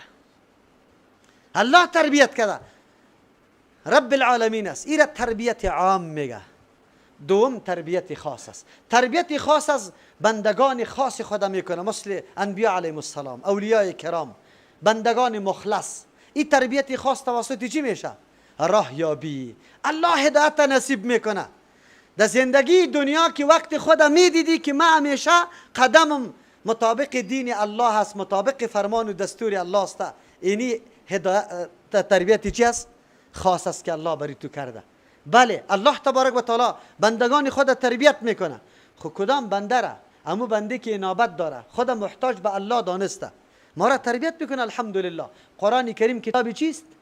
مگه تربیت است. چی را برای ما تربیت میده؟ عقیده را ما، در عقیده ما را تربیت میکنه، در عمل ما را تربیت میکنه، در اخلاق ما را تربیت میکنه. زندگی خانوادگی را قرآن برای ما بیان میکنه یا نمیکنه؟ معاملات برای ما بیان میکنه یا نمیکنه؟ تمام مسائلی که ضرورت دین و زندگی ماست قرآن بیان میکنه یا نمیکنه؟ تربیت میکنه الله ما را، به شرطی که ما با این قرآن تعلق بگیریم. این تربیت خاص به ما وقتی نصیب میشه که ما با کتاب الله بشینیم، با این زانو بزنیم، قطعی از این گفتگو را شروع کنیم، قطعی کتاب الله گفتگو شروع کنیم. ما از پیش کتاب الله سوال کنیم که کتاب الله برای من راهنمایی کو، من بسیار خفه و خسته هستم، معامله و کارم درست نیست. قرآن برای من میگه که کدام معامله و کار چه قسم انجام بدم. دروغ بگویم، خیانت بکنم، غش بکنم، عیب پټ بکنم، قسم بخورم سر مال خود. یعنی که قرآن مرا چی هدایت برام میده؟ مکمل یک امر زندگی ما نیست که قرآن برای ما بیان نکده، یا اصولش، قوانینش، یا تفصیلش. اگر قوانینش بیان کرده، تشریحش محمد رسول الله صلی الله علیه و سلم در حدیث برای ما کرده. رب العالمین شد. دوم صفت چی شد؟ الله. و دو چیست؟ صفت الله شد. اول دلیل و اول صفت الله تبارک و تعالی شد. رب العالمین تربیت کننده کل مخلوقات الله تبارک و تعالی است. الرحمن الرحیم. بحثای دیگه شمیمانه نقطه نقطه که پیشتر بریم. این دوم دلیل و دوم صفت الله تبارک و تعالی است. الرحمن الرحیم. اردویش مشتق از رحمت است. رحمت رقت یا نرمی قلب میگه. این در انسان از همون خاطر است که در مورد صفات الله تبارک و تعالی یک تعداد خیلی خطا شده. یک تعداد قائل به است که الله نعوذ بالله صفت نداره، صفات الله را معطل میسازه. در اون زمان موجود بود و فرقه را به نام معطله یاد میکنه. چرا وا صفاتای الله را قبول نداشتن؟ میگه الله خو الله است. اگر به الله صفات ثابت بکنیم تعدد میاد. چی میاد؟ دوگانگی میاد، سهگانگی و چهارگانگی میاد. او الله خو یکی است. از این خاطر نه صفات به الله پیوست نمیکنیم. ما میگیم یک آدم هم عالم است، هم نجار است، هم دریور است، هم چیست بگه انجینر است، هم دکتر است. 20 صفت یک انسان می داشته باشه، تعدد آمد یا یکی است؟ ها؟ این احمقات تا این اندازه را نمیفهمیدن که به اثبات صفات تعدد نمیاد. خو لیکن بجای از اینکه یا بگویند که ما عقیده توحید الله را داریم، الله را یگانه میشماریم، صفات الله را چی کرد؟ نفی کرد، یا را معطله میگه. دوم قسم مردم گفت نه صفات به الله ثابت است، خو لیکن به مثل صفت ما واره. نعوذ بالله. الله سمیع است، مثل ما واره گوش داره. الله بیننده است، مثل ما واره چی داره؟ یا را به نام مشبهه یاد میکنه. چی میگه؟ در شیخ الاسلام ابن تیمیه رحمه الله علمبردار عقیده اهل سنت والجماعت بعد از مردنی عقیده در قرن هفتم و هشتم، شخصیتی که یقینا منهج سلف پس احیا و زنده کرد، مبارزه کرد در مقابل عظیم امید تهمت می لگانه. حتی علمای خیلی بزرگ خطا شده. صرف یک نفر ابن بطوطه، شخصی که جغرافیای دنیا را گشت و گذار میکرد، یک قصه گوی آدم بود، نقل قول از شیخ الاسلام کرده که در مسجد دمشق نشسته بود، گفت که الله استوا سر عرش کرده مسلمه واره که من در سر منبر هستم، نعوذ بالله. در یک کتابی از او دیده نمیشه. حال کتابا در رد اینمی تهمت نوشته شده، الحمدلله ثابت کرده. کل کتابای شیخ الاسلام قائل به است که استوا علی العرش ثابت است، لیکن کیفیت معلوم نیست. این عقیده اهل سنت و الجماعت است. خب لیکن این فرقه مشبهه صفات الله را مشابه مخلوق می سازه. دو، سوم قسم صفت یارم مؤولین میگه. زمانی که ببینه که صفت برای الله است، مثلا اینجا بگیم که رحمان است، رحمان خلقت قلبی را میگه، قلب خود در جسم می باشه، چیزی که قلب و جسم داشته باشه او خود مرکب شد، او مرکب خود محتاج است به اجزای خود، او محتاج خود الله شده نمیتونه. خیر چی کنیم؟ میگه تاویل میکنیم. اینجا چی میگه؟ اگرچه معنای رحمت خلقت قلبی است، خب اینجا مراد از پیشش نتیجه و چیست؟ انجامش است. انجام رقت قلبی چی است؟ تفضل احسان. از این خاطر الرحمن میگه احسان کننده است. در عام کتابای اهل سنت و الجماعت، در کتابای عقاید این موضوع را ذکر کرده، حالا که عقیده سلف نیست، عقیده صحابه نیست. این فرقه را به نام مؤوله یاد میکنه. ید به نام چی میگیره؟ قدرت و نعمت میگیره. استوا را به نام چی یاد میکنه؟ تسلط و قصد میگیره. حالا که طور نیست. نه خب بعضی کسا میگه که بله صفت به الله ثابت است و کیفیتش معلوم است، که بینمی قسم بینمی وضعیت ایرا مکیفه میگه. اهل سنت و الجماعت عقیدش، عقیده سلف، عقیده صحابه کرام کدام است؟ صفات الله برای الله ثابت است. چه رقم ثابت است؟ امو رقم که لایقشان کیست؟ ما کیفیتش بیان کرده. الله برای الله دست ثابت است. چه رقم دست؟ دستی ما واره؟ به الله معلوم است. امو رقم که لایقشان کیست؟ به الله وجه ثابت است، به الله استوا ثابت است. خود چی رقم؟ کیفیتش نمیدانیم. کیفیت است. از امو خاطر امام مالک رحمت الله علیه را که سوال کردن که استوا ثابت است یا نه، بله گفت استوا ثابت است، معنایش معلوم است. عرش هم ثابت است، معنایش معلوم است. اما کیفیت چی است؟ مالی سوال نمیتونیم. او سوال از کیفیت بدعت است که به کدام کیفیت الله استوا کرده. نه، امو رقم که لایق شانی کیست؟ مخلوق و خالق با هم مقایسه شده نمیتونه. چرا نمیتونه؟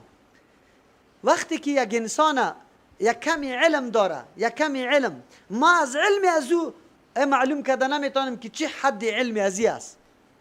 ما خودی ما درک کرده نمیتونیم، در حالی که انسان قطعی تو زندگی کرده، دمی دنیا است و علم همیشه کسب کرده، بری تو اندازه علمی از او معلوم نمیشه. او ذاتی که کلی کائنات پیدا کرده و کلی کائنات راهنمایی کرده، علم از او را کسی احاطه کرده میتونه؟ کیفیتش کسی احاطه کرده میتونه؟ کلا قطعا نه. از او خاطر اینجا الرحمن مهربان ذات است، الرحیم مهربان ذات است. امو رقم که لایق شان کیسته؟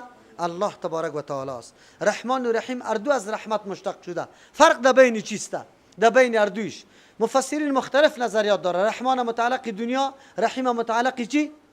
مهربان در دنیا است بالای کل مخلوقات. رحیم چی است؟ مهربان در آخرت است و تنها برای مؤمنا. از امو خاطر یا میگه که رحمان لفظش خاص است، معنایش عام است. لفظش خاص است، غیر از الله بالای کسی دیگه اطلاق نمیشه. از امو خاطر کسی که نامش عبدالرحمن است، مردم برش الرحمن صدا نکنه، رحمان صدا نکنه، بعد امروی چی صدا کنه؟ عبدالرحمن. او تنها رحمان صدا نکنه. چرا که صفت خاصی کیسته؟ الله تبارک و تعالی است. عبدالرحمن بابا را میشناسه؟ یک چی داره؟ کتاب داره نه؟ عبدالرحمن بابا در پشاور میشناسه؟ در رحمان ویل به آلتا در پیاد چی و دی آلتا مخبلتا دی یک کتاب داره. او بیچاره علم زیاد نداشت، خوب آدم بوده، خو لیکن علم نداشت. از او خاطر در اشعار خود چی را استعمال کرده؟ بدون عبد کلمه چی را؟ رحمان استعمال کرده. حالان که کلمه رحمان بغیر از الله بالای کسی دیگه اطلاق. صفات الله دو قسم است. یکی او صفاتی است که مخصوص برای الله است، یکی او صفاتی است که بندم قطع شریک است. البته در لفظ شریک است، در معنا و مقصد رحیم صفتی است که صفت الله واقع شده، صفت مخلوق الله است. پیغمبر علیه السلام هم بگه واقع شده بالمؤمنین رؤوف رحیم. لیکن این اشتراک لفظی است. اشتراکی چی است؟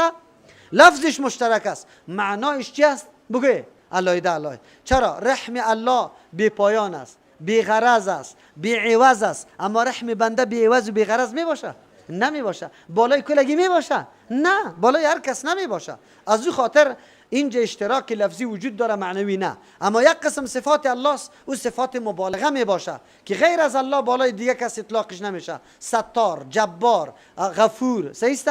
اینمی قسم این ناما همونطور مطلقاً بدون کلمه عبد بالای بنده اطلاق بگوی نمیشه. خالق نمیگیم یک کسی رو خالق، نه، عبد الخالق، عبد الرحمن، عبد الغفور، عبد الجبار، اینی طور عبد القهار. تنها قهار برش نمیگیم. چرا؟ این صفتای کیسته؟ مخصوص الله تبارک و تعالی است. آلی در اینجا یک رحمان رحیم اینی قدر فرق داره که رحمان در دنیا متعلق است، رحیم در آخرت.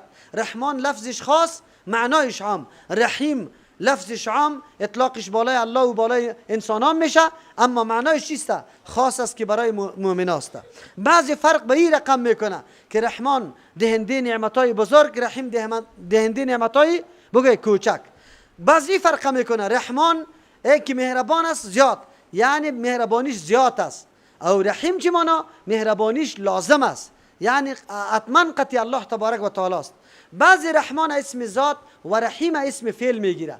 الله ذاتش رحمان مهربان است، آیا رحمتش متعلق بنده ها میشه یا نمیشه؟ بله، رحیم هم است، رحمش متعلق بنده ها میشه. دو دیگه فرقش، بعضی میگن نه، رحمان اسم فعل است و رحیم اسم ذات است. ابن قیم رحمه الله رحمان اسم ذات، رحیم اسم فعل میگیره. رشید رضا رحمه الله مفسر تفسیر منار، او میگه نه، رحمان اسم فعل است، رحیم اسم ذات است. چرا؟ به خاطری که رحمت لازم کرده قطع خود الله، رحمت قطع الله لازم است. او رحمان چی مانا؟ مهربان. او این مهربانی الله سر کل مخلوق عام شده، پس این صفت فعل گشته. اصلا تقریبا این قول قوی هم است. و دیگه کسی میگه که الرحمن کثیر النعمت، الرحیم عام که نعمتش خیلی فراگیر و عام باشه. این فرقا را مفسرین کرده، اما بهتر است که رحمان و رحیم هر دوش صفت الله است، صفت فعل و صفت ذات. یا اول صفت ذات دوم صفت فعل، یا اول صفت فعل دوم صفت ذات. یعنی ام رحمت لازمی الله است، کتب علی نفسه رحمه، سری ذات خود الله چی که لازم کرده؟ رحمته. و ام مهربانیش به کلگی عام است. آلی در اینجا یکی از جمله دلایل از اینکه کل حمدا و صفتا مخصوص الله است یا کل صفتای کمال مخصوص الله است، به خاطر که الله رحمان و رحیم است. رحمان و رحیم یک صورت تربیت الله است. الله کی تربیت میکنه کل مخلوقات خدا. الله رحمان است، از او خاطر علی تربیت در مخلوقات میآید. ما را مادر ما تربیت کرده. کی تربیت کرده؟ خب اگر الله تبارک و تعالی رحمت در قلب مادر و پدر نمینداخت، تربیت تو تکمیل میشد؟ نمیشد. چرا؟ مادر بیچاره که قطع تو بیخواب است، تمام میوه ها را سری خود حرام کرده، میگه ای بچگک کو طفلم دل درد نشوه. شب 10 دفعه از خواب بیدار میشه و تمام مشکلات تو را حل میکنه. امی حوصله، امی رأفت، امی شفقت، امی مهربانی را کی داده؟ شو تا صبح بیخو کده. خب بازم تفلک که گریان میکنه، مادر جان بازم در رخساری از او بوسه میگه کورشم مرش میگه. بیچاره از خود گرفته نمیتونه، لیکن بازم شفقت سری طفل داره. خبر داری؟ در حدیث میاد پیغمبر علیه السلام میفرمه که الله از 100 جز رحمت خود 1 جز در دنیا روان کرده. چند؟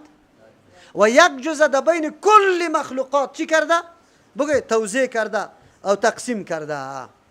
1 جزء در کل مخلوقات توزیع کرده.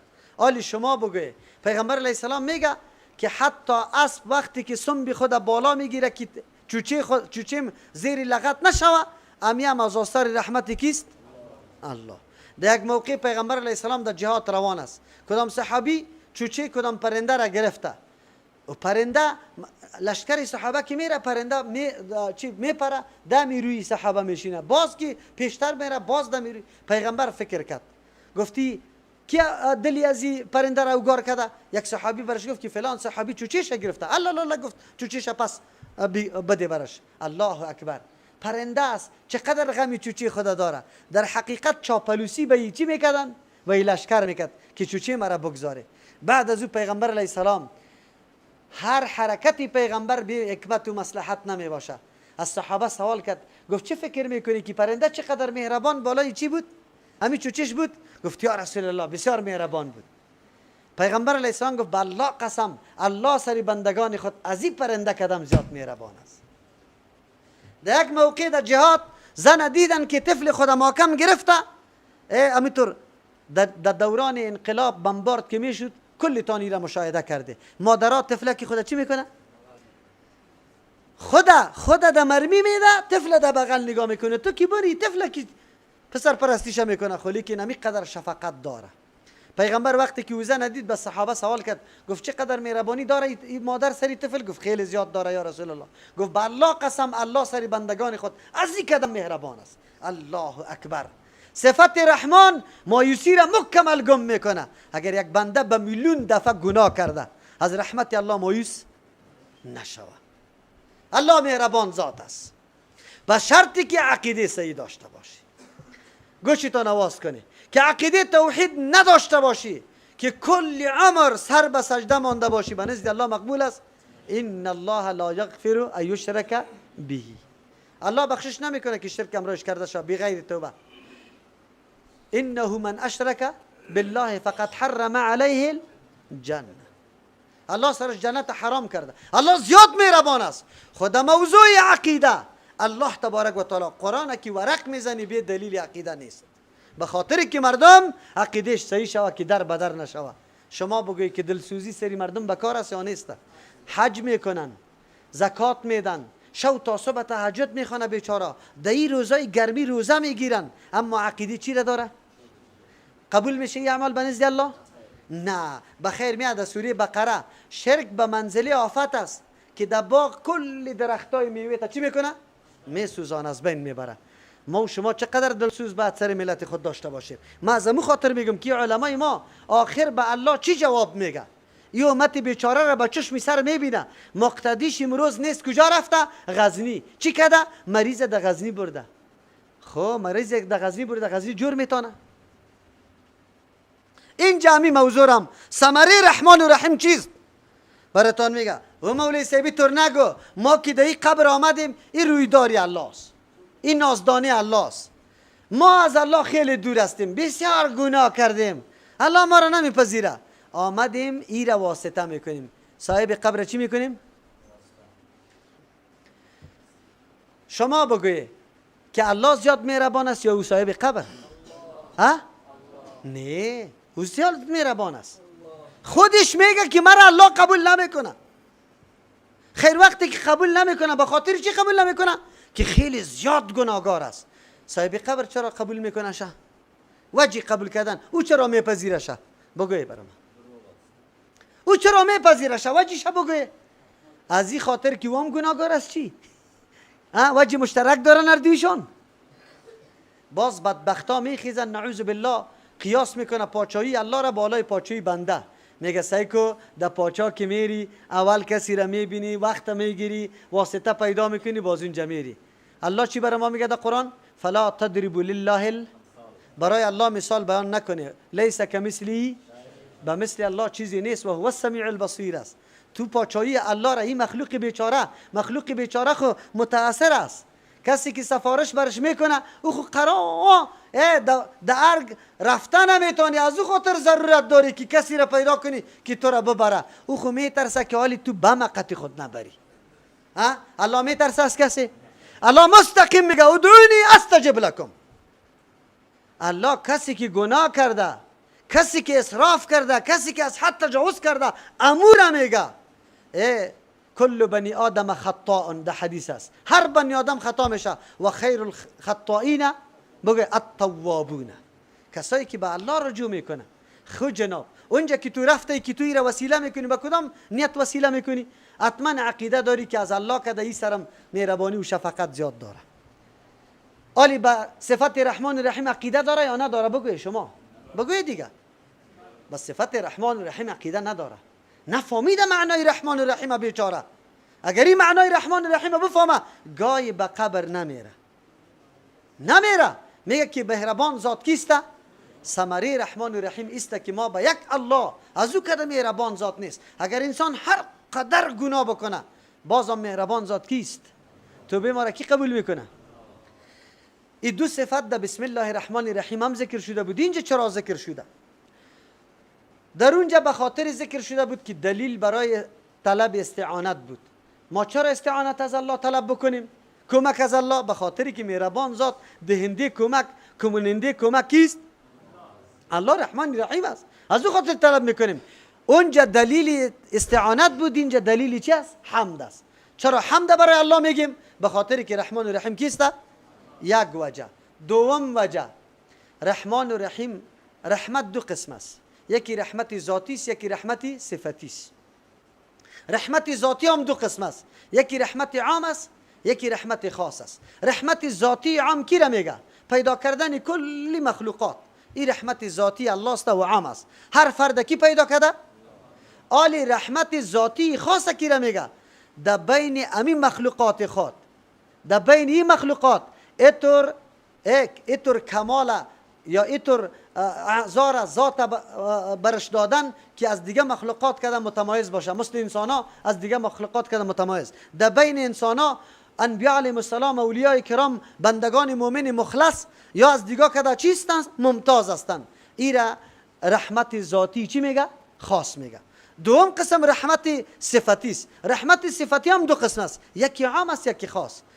استعداد عام که ما بخوریم، بنوشیم، حرکت کنیم، زندگی کنیم، ایره به کلگی الله داده. ایره چی میگه؟ بگه رحمت صفتی عام.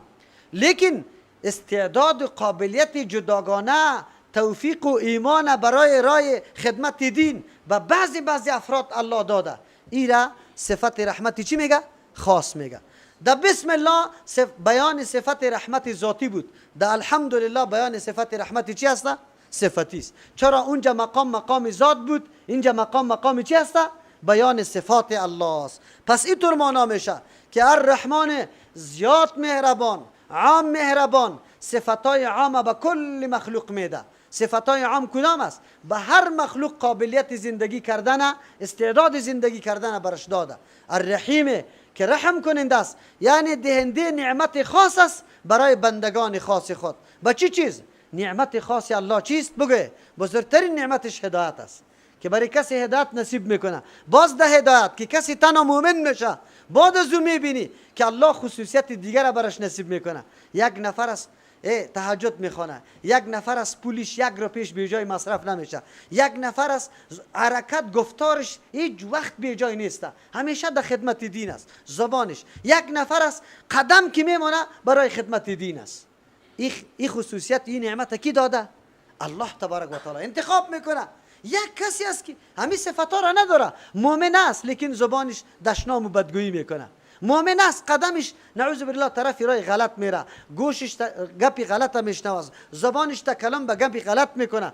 این میسته که فرق و تفاوت در بین نعمت‌ها وجود داره. یکی صفت نعمت عام و یکی هم صفت نعمت چی شد؟ خاص شد. این دوم دلیل شد برای کی؟ که الحمدلله است. کل صفت‌های کمال مخصوص کیست؟ الله تبارک و تعالی است، رب العالمین که تربیت کننده کل مخلوقات است. الرحمن الرحیم که دهنده نعمت‌های عام و نعمت‌های خاص الله تبارک و تعالی است. مالک یوم الدین، پادشاه روزی چیست؟ جزاست. یعنی اختیاردار و متصرف کی است؟ بگوی روز جزاست. یوم الدین در اینجا یکی مالک است. مالک اختیاردار هم میگه، متصرف هم میگه. یکی ملک است، یکی مالک است. فرق در بین هر دو وجود داره. اینجا یک قرائت ملک هم آمده. ملک کسی رمیه که تصرف در افراد میکنه خو لیکن اختیار فروختن و گپا را نداره. مالک کسی است که تصرف داره، اختیار فروختن و بگوی خریدن و آزاد کردن و هم گپا را داره. ایره چی میگه؟ مالک میگه. در اینجا الله تبارک و تعالی مالک گفته به خاطر که اختیار الله سری مخلوقاتش عام است. ملک مردم از پیش مطالبه رزق و روزی گپا را نمیکنه. مالک مطالبه رزق و روزی را اما افراد مملوکش از پیش میکنه. ما از الله روزی را میخوایم یا نمیخوایم؟ اصلاح افراد سری مالک ضروری است. مالک باید هر چیزی که در زیر تصرفش است او را خوب نگاه کنه، به درجه کمال برسانه. سری مالک گپا نیست که قوم عالی اصلاح بکنه. بله به مشورت طلب بکنه، از پیش مشوره میگیره، لیکن این ضرور نیست، واجب نیست. از دو خاطر کلمه مالک الله اختیار کرده.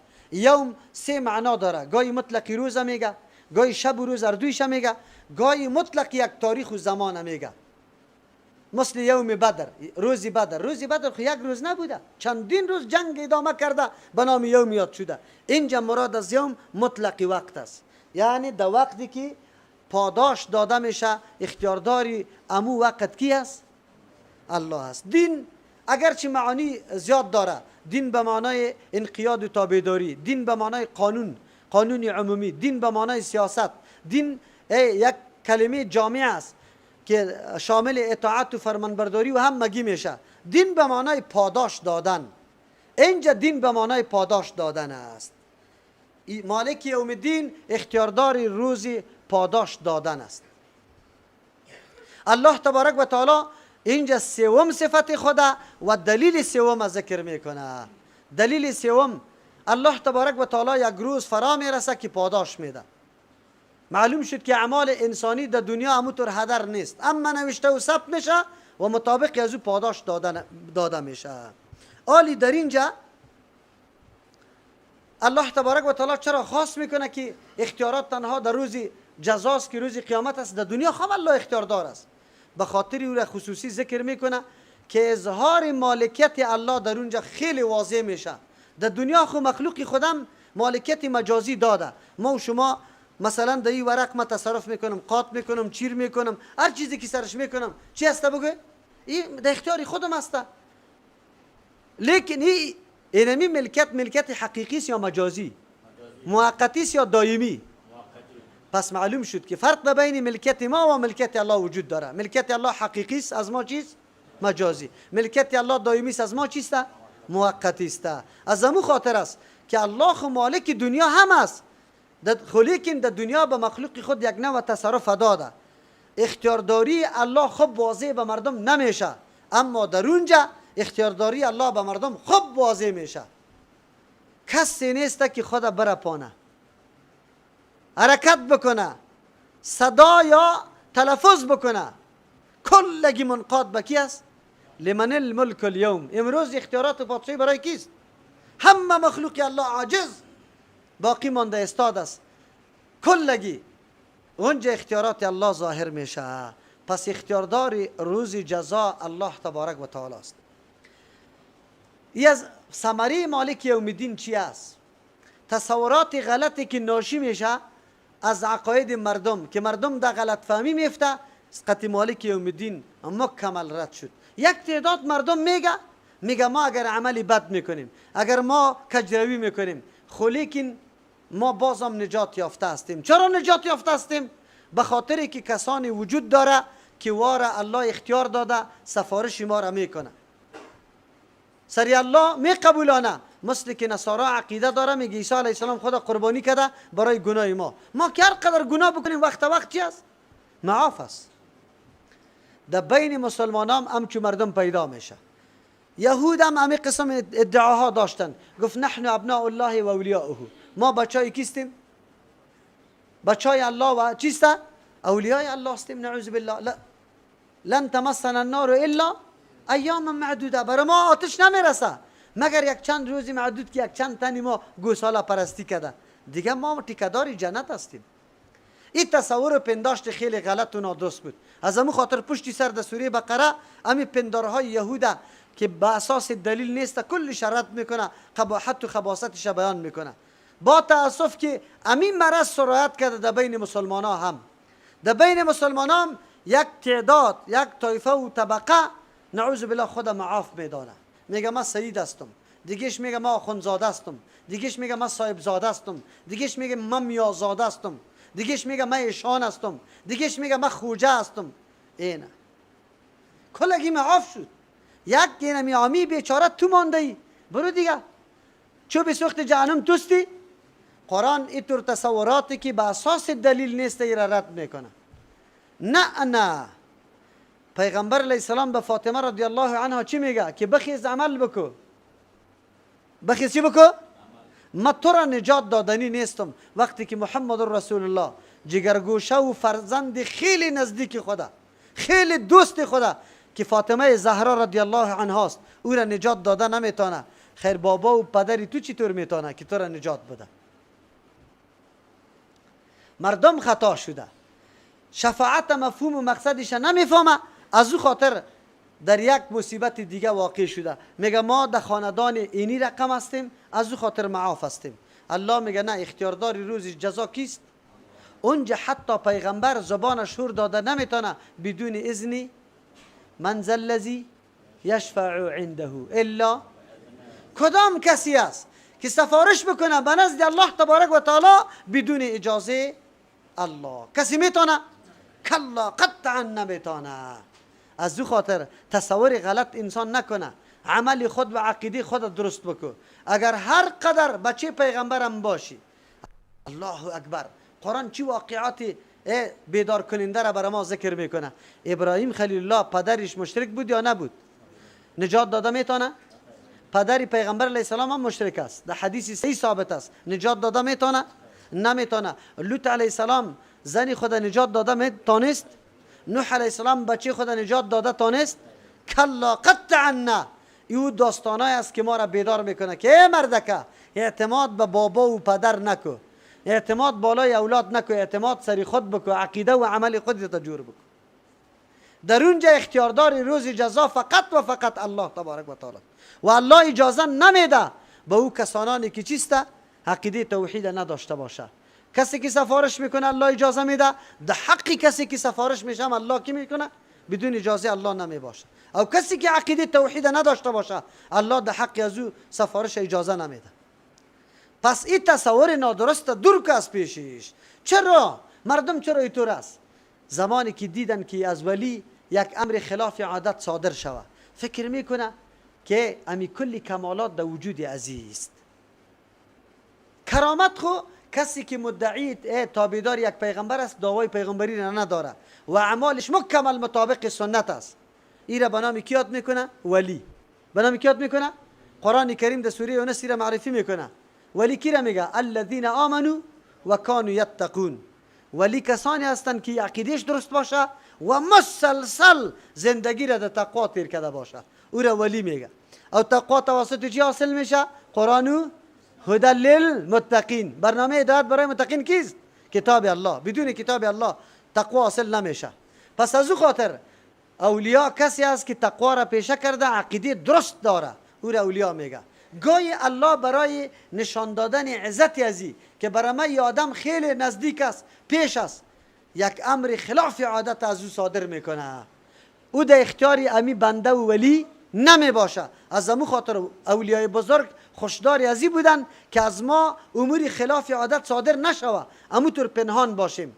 خو این معنا را نداره که بله اینی ولی اینی کار خلاف عادت صادر شد دیگه مردم ها این کار نمیتونه، برای عزت ازی الله صادر کرده. خو این معنا را نداره که اینی ولی آلی کل مشکلات مردم هم حل کرده میتونه. مریض پیشش بیایی شفا برش بده، مشکل تو را حل بکنه، حاجتی تو روا بکنه، نه این کارا را میتونه؟ کلا قطعا نه. مردم در اینجا در فریب میفته، فکر میکنه که این امر خالق العاده وقتی از این صادر شد این دیگه متصرف کامل شد. نعوذ بالله. قرآن میگه مالک یوم الدین کیست؟ الله تبارک و تعالی است. ولی هم نمیتونه که کسی را به نازدانگی چی بکنه؟ نجات بده. آلی چرا نجات داده نمیتونه به نازدانگی؟ در این صورت الله مجبور میشه. نعوذ بالله. اولا مجبور است؟ مجبور شده میتونه؟ اگر مجبوریت به الله ثابت شود الله باقی میمانه؟ نمیمانه. الله مجبور نیسته. خود توسط سفارش اگر کسی او را مجبور بکنه، آلی مردم ما همین عقیده را داره. زمانی که پرسان میکنی در قبر چرا میری؟ میگه ای به الله خیال خیلی نازدانه است. پیشش آمدیم با وصفی که من گناهگار هستم، این نمی صاحب قبر بالای الله باعث میشه مرا چی میکنه؟ میبخشه. من قانون ماندم که بعد از 8 بجه از این دروازه مسجد یک کسی هم داخل نشوه، یک کسی هم چی نشوه؟ قانون ماندم. من خلاف قانون خود نمیکنم. خب پس آن یک نفر آمد و مولوی صاحب مصطفی قطعش قطعی است. مولوی صاحب مصطفی پیش آمد، مرا گفت که مولوی صاحب خیر از خود تو قانون مانده، خب من برای تو بسیار پیش هستم. چرا پیش است برای من؟ یا است که خب جبهه قوی داره من میترسم از پیشش، یا است که کدام گپ دیگه من مربوطی عزیز تا خفه است پیشم میشه، سبا گپ نمیزنه. ترسیدم یا نه ترسیدم؟ مجبور شدم یا نشدم؟ الله مجبور میشه؟ الله میترسه؟ از او خاطری توریست شفاعت به نام شفاعت چی میگه؟ قهری. توسط مالک یوم الدین رد شد بالای تور شفاعت که اختیاردار روز جزا کیست؟ از کسی متاثر نیست، به کسی محتاج نیست، از کسی خوف نداره. از او خاطر کسی به نام نازدانه پیش الله تبارک و تعالی وجود نداره. نازدانه رو خب میفهمی نه؟ اولاد نازدانه کی را میگه؟ شما میفهمی؟ اولاد نازدانه ریشی پدری خدا میکنه چیز برش نمیگه، پیاله را میده میکنه چیز برش نمیگه، تلویزیون میده میکنه چیز برش، پیسه را چیر میکنه چیز بر گریانا میکنه، در عین مجلس تو را رسوا میکنه، خود تو چیز برش ایرا میگی نازدانه. در دربار الله همینطور مخلوق وجود داره؟ قطعا نه. چرا اگر اینطور باشه خو مانایی میده که قارم خوب سرت میاد، قارم خوب به خاطر یک مقصد نمیزنیشه. اولاد به خاطر یک مقصد نمیزنی، یک دانه است میگه گم کو، از این خاطر کلان شوه. چی میگه باز؟ سوخته نبیایه. همینطور میگه نه؟ الله تبارک و تعالی از کسی هیچ نه خوفی داره، نه نیازی داره، نه حاجتی داره. در مالک یوم الدین بر ما این گپ واضح شد که اختیاردار روز جزا کیست؟ الله تبارک و تعالی. انسان 4 حالت داره. چند حالت داره؟ حالت پیدایشش، حالت تربیتش، حالت رزق یعنی دمو درجه کمال رساندنش، و حالت از اینکه محاسبه قطعت صورت بگیره. 4 حالت داری. پیدات کی کته؟ تربیت کی کته؟ میوه های گوناگون و خوراک های گوناگون برای تربیت پیغمبرا و کتاب کی روان کرد؟ خب بعد از محاسبه و حساب کتابم کی میکنه؟ خب شما بگوی که عبادت حقیقی میشه. ایاک نعبد. 4 حالت داشتیم، هر 4 حالت ما در اختیار کی بود؟ پس عبادت هم در اختیار کی باشه؟ آلی رسیدیم که ایاک نعبد و ایاک نستعین ارتباطش قطعی ما قبل نتیجه دلایل است. نتیجه چی است؟ وقتی که رب العالمین الله شد، بگوی رحمان رحیم کی شد؟ مالک یوم الدین کی شد؟ پس مستحق عبادت کی است؟ ایاک نعبد، خاص تو را عبادت میکنیم، و ایاک نستعین، خاص از تو طلب امداد میکنیم. چرا؟ خاص برای تو عبادت میکنیم به خاطری که مستحق تمام صفتهای کمال و عبادت توستی، و خاص از تو طلب امداد چرا میکنیم؟ قادر مطلق و متصرف و کارساز کیست؟ توستی، دیگه کس نیست که ما را بده.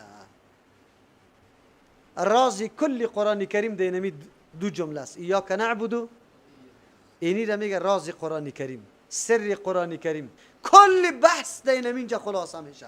انبیاء علیهم السلام که آمده نزاقت قوما کرده، سری همی گپ کرده. نزار سری کدام گپ کرده؟ بگه سری عبادت، که عبادت مخصوص الله باشه، با کسی دیگری نباشه. 1. 2 ارتباط الحمدلله رب العالمین. در رب العالمین امید ما پیدا شد که ما را تربیت میکنه. در الرحمن الرحیم آیا طمع داشته باشیم که الله ما را در یک درجه برسانه؟ چرا نه؟ الرحمن الرحیم است. خو این نعمتهای الله که رحمان مهربان است، خیر میتور بیتول بزنیم بخوریم شه؟ ها؟ حد و حدود نداره، پابندی و قید نداره؟ داره. مالک یوم الدین حساب و کتاب قطعت میشه. این نعمتهای الله را که در دنیا تو استفاده کنی، این طور نیست که هیچ سوال و بازخواست از پیشش نشوه. مکمل از اعضا سوال میشه. در مورد اعضا چی میشه؟ در مورد گوش، زبان، بگوید دست، چشم، مکمل سوال میشه. نعمتهای الله است. کی را در جایش استعمال کردی یا نه؟ از این نعمتها فایده مناسب گرفتی یا نه؟ مال، علم نعمت است، جوانی، جمال نعمت است. در مورد کلش الله تبارک و تعالی قطعی تو محاسبه میکنه. مالک یوم الدین تو را بیدار کرد که بله در دنیا آمده ای، خو لیکن فکرت باشه که تو امو طور نآمده ای، بلکه امرای تو محاسبه صورت میگیره. بالکل قطعی تو حساب و کتاب میشه. از او خاطر در اینجا ایاک نعبد و ایاک نستعین گفتی، خاص تو را عبادت میکنیم و خاص از تو مدد میخواهیم. در اونجا صفات الله را غایب ذکر کرد. الحمدلله تمام صفات کمال برای الله است. اونطور اللهی که رب العالمین است، اونطور اللهی که رحمان رحیم است، اونطور اللهی که مالک یوم الدین است. آنجا چرا مخاطب کردی؟ الله عالی بری تو مشخص شد، توسط صفات کمالش شناختی که الله کدام ذات است، از او خاطر عالی توجه میکنی. اونجا مقام بیان صفت الله بود، غایب ذکر میکردم. اینجا مقام ظاهر کردن عاجزی است برای کی؟ الله. از او خاطر مخاطب قرار میدم، میگم ایاک نعبدو، خاص تو را چی میکنیم؟ اصلش نعبدو کس، ما عبادت تو را میکنیم الله، لیکن بعد از او مفعول بهش مقدم شده برای حصر. از او خاطر چیسته؟ ایاک نعبدو، خاص تو را عبادت میکنیم. میگیم خاص تو را عبادت میکنیم یعنی کسی دیگر عبادت. چرا اگر عبادت دیگر را بکنیم باز گپ ما دروغ میاد یا راست؟ دروغ میاد. چرا اینجا میگیم خاص تو را عبادت میکنیم؟ یک نفر دیگر که عبادت کردیم، عبادت به الله خاص نشد، به دیگران شده. آل عبادت چی را میگه؟ عبادت سه رکن داره: خوف، طمع، محبت. به کمال محبت، به کمال محبت، به انتهای محبت، اظهار عاجزی را که هم طمع داشته باشی و هم خوف داشته باشی. طمع به نعمت و رحمتش و خوف از عذابش داشته باشی. اینی را به نام چی یاد میکنه؟ یک عمل عبادت میگه. بهترین تعریف از این را شیخ الاسلام رحمه الله میکنه که عبادت هر قول و عملی که پسندیده و مورد رضای کی باشه؟ الله تبارک و تعالی باشه. او را به نام چی یاد میکنه؟ عبادت یاد میکنه. این را عبادت میگه. کمال عاجزی و تذلل عبادت میگه. از امو خاطر کالایی که زیاد ساییده شده باشه او شده باشه، او را ثوب معبد میگه. رایی که مردم سرش خیلی زیاد رفت آمد کرده باشه، او را به نام طریقی چی یاد میکنه؟ معبد یاد میکنه. انسان که بسیار عاجزی او این قدر خود نرم بکنی که رام شوی دیگه، هیچ طرف شور نمیخوری، اینی را چی میگه؟ بگه عبد میگه، بنده. این بندگی صفت مخلوق است. کلگی بندگی دو قسم است، یکی عام است یکی خاص است. یکی بندگی عام کدام میگه؟ او جبری است، تکوینی است. الله هر چیز بنده خود ساخته، به الله محتاج است. آفتاب به الله محتاج، مهتاب به الله محتاج، بگه برگ درخت، خود درخت، زمین، آسمان، همه محتاج کیستن؟ این را قانونی تکوینی یا قانونی جبری میگه. الله هر چیز در یک بند گذاشته، مطابق از او زندگی میکنه. الله برای ما گفته بی تنفس زندگی نمیتونه. میتونه کسی بی تنفس زندگی کنه؟ قانون جبری الله است. کلگی به این معنا بندگان کی است؟ الله است. لیکن یکی بنده تشریعی است، عبادت تشریعی است، بندگی تشریعی. بندگی تشریعی را میگه که تو را اختیار داده که اینی عمل انجام بدی، اینی نتیجه داره، اگر انجام ندی اینی قسم عواقبو چی بگه عاقبت داره بری تو را اختیار داده. پس ثواب و عقاب یا عذاب که مرتب میشه به بنده داده میشه، سر اینمی اختیاری بنده داده میشه که بنده را الله اختیار داده اینی کار بکو اینی نکو. الله ما را مجبوری نکرده. یک کسی میره به سنگ سجده میکنه، الله میتونه او را هلاک بسازه. حال یک سنگ آسمانی بیاد فرقی سرش بخوره که کلی مردم دیگه هم چی شوه؟ عبرت بگیره. لیکن نه، این کار نمیکنه. حکمت الله تقاضای از این نمیکنه که کسی را جبران متدین به دین بسازه. چرا که جبران باشه باز جنت و دوزخ از کجا میشه؟ باز کی مستحق جنت، کی مستحق دوزخ می باشه؟ نه، اختیار به تو داده، عمل از تو است و بعد از اون نتیجه خود به خود مثل که در یک شی الله اثر داشت مانده باشه، مثل اثر واری مرتب میشه. لاسپیکر اگر این توک میشه داغ کنم آواز میده، اثر است. چرا این نمی آواز دادن قطعی لازم است. عمل انسان هم قطعش لازم یا ثواب یا عذاب است، خامخا دور نمیشه. خلیکن به اختیار، ما او تو را اختیار داده، راه ها را برای ما گفته، مامورات خود الله بیان کرده، منهیات بیان کرده، برای ما طریق زندگی را بیان کرده. بعد از او برای ما میگه اینی کار اگر انجام دادی جنت جایت، اگر این کار انجام دادی نعوذ بالله دوزخ جایت است. پس هر کسی که در اونجا به جنت و دوزخ میره به خاطر ازی میره که در دنیا الله برش اختیاری عمل کردن و نه عمل کردن داده بود. تو به اختیاری خود عمل میکنی، تو به اختیاری خود در ترجمه قرآن آمدی، اینجا نشستی، این کاری خودت است. ثواب و عذاب هم سر ازی مرتب میشه. ایاک نعبدو شد. پس وقتی که عبادت عبارت از نهایت تذلل و عاجزی، کمال محبت، همراه طمع و خوف باشه، این را به نام محبت یاد میکنه. اگر یک آدم محبت قطعی کسی داره اما برش طمع نداره یا از پیش خوف نداره، او معبود شده میتونه، این کاری از این به نام عبادت یاد نمیشه. یک آدم دوستی خود خیلی زیاد، اولاد خود خیلی زیاد دوست داره اما طمع نداره به اولاد یا خوف از اولاد نداره. اگر طمع هم داشته باشه که اولادم کلام شه و میراث خور شه، خوف از پیشش نداره. اگر یک آدم محبت هم داره او خوف هم داره خود طمع نداره از پیشش، محبت هم داره خوف هم داره خود لیکن طمع از پیشش نداره، بازی عبادت شده نمیتونه، به خاطری که طمع باید داشته باشه. اما که واقعا محبت هم داره و خوف هم داره استاد است، اما محبت قطعش داره اما میترسه از او به خاطری که مرا بددعا نکنه، مرا عی نکنه، این معبود نیسته. محبت نباشه طمع و خوف باشه، یا طمع و محبت باشه خوف نباشه، مثل که یک چیزی مثلا خوف باشه خو محبت نباشه، پاچای ظالم. خوف از پیش داری، تمام از پیش داری که یک چیزی برات امضا بکنه، یک پست مقرر کنه، اما محبت قطعش نداری به خاطری که ظالم است، حاکم ظالم است. از او خاطری چی عبادت گفته نمیتونیم. عبادت وقتی میشه که سه چیز مکمل کنه انسان، او را به نام عبادت یا ارکان عبادت یاد میکنه. عالی وقتی که ما میگیم عبادت خاص است برای الله و مراد از عبادت هم عبادت گرفتیم که هر چیزی که مرضی الله است، اگر قول باشه، فعل باشه، هر کدامش که باشه که خوشی الله بیا، او را به نام عبادت یاد میکنه. پس مفهوم عبادت به این معنا بسیار عام میشه. تلاوت عبادت الله است، صدقه کردن عبادت الله است، حج عبادت الله است، نماز عبادت الله است، یک چیزی ضررناک از راه دور کردن عبادت الله است، کلمه معروف خوب استعمال کردن عبادت الله است، با برادر مسلمانت با جبین گشاده رو برو شدن چی است؟ عبادت الله است. کلش عبادت الله است. پس ما کلش به خاطر کی بکنیم؟ بگوی الله تبارک و تعالی بکنیم، یعنی برای یک الله عبادت بکنیم، به کسی دیگر عبادت نکنیم. تلاوت برای الله باشه، تلاوت حق الله است، برای الله است. چرا عبادت است؟ عبادت حقی کیست؟ خب ما برای کی میخوانیم؟ برای مرده ها میخوانیم یا نمیخوانیم؟ میخوانیم. خوانده بودیم ولی نمیخوانیم. خب این عبادت است، برای الله میشه. دعا به مخلوق میتونی، ختم به کسی بخشیده نمیتونی. این عبادت برای الله تبارک و تعالی است. بله دعا حقش میتونی که یا الله فلانی را من ختم کردم عبادت، اگر قبول شوه الله فلان ببخش، فلان حاجتش چی بکن روا بکن، اینی طور گفته میتونی، در غیر از او نه. ثمره ایاک نعبدو برای ما و شما واضح میشه که آیا یقینا ما که در نماز هر رکعت خود ایاک نعبدو میگیم در عمل همی طور است یا نه؟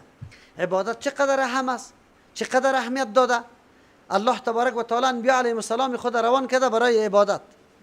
ما و شما را پیدا کرده قطعی جنیات برای کی؟ و ما خلقت الجن والانس مگر برای عبادت است. آلی همی عبادت شرط قبولیتش کدام است؟ دو شرط داره عبادت، یکی اخلاص عمل که عمل خالص برای کی بکنی؟ الله. دوم موافقی کی باشه؟ سنت باشه. اگر یک شرطی از این گم شوه عبادت مقبول است. اگر با امرای عمل خود اخلاص نکردی، ریا کردی، این عمل مقبول است؟ قطعا مقبول نیست. اگر ریا نکردی، خالص برای الله کردی، خو لیکن به نقشه کی نکردی؟ رسول الله، این عبادت گفته نمیشه. میلاد عبادت شده میتونه؟ چرا نمیشه؟ مردم خوب بسیار اخلاص برای محبت پیغمبر امی صدقات میکنه، چرا؟ موافق سنت رسول الله نیست. این خیرات هایی که مردم برای پشت مرده های خود میکنه عبادت مقبول است؟ چرا نیست مقبول؟ شرط های قبولیت پیدا نمیشه، یا که خاص به خاطر رضا الله میکنه لیکن به نقشه کی نیست؟ رسول الله نیست. این شرط های قبولیت عبادت است. تاسف است مردم بیچاره ما یا ایست که عبادت مخصوص الله نمیسازه. نعوذ بالله ریا رقتش ختم دارم. چی دارم؟ معنای از این میفهمی که ختم دارم؟ معنای از این من قرآن خیلی زیاد دوست دارم. اینه صحیح کو؟ پنجشنبه میرم میهمانخانه خدا برات نشان میده ختم دارم، مردم بفهمه که فلانی حاجی ختم داره، لک لک بلند بلند قدم میمانه که من این ملاها و واجی صاحبا را روان کردیم به ختم. این را به خاطر رضای الله کرد یا برای ریا کرد؟ برای ریا کرد. این مقبول است؟ نیست مقبول. از او خاطر هر عمل وقتی قابل قبول میشه که دو شرط پورا بکنه و دو شرط اینمی شرط هست که یکی خالص به خاطر رضای الله و دوم موافق نقشه رسول الله باشه.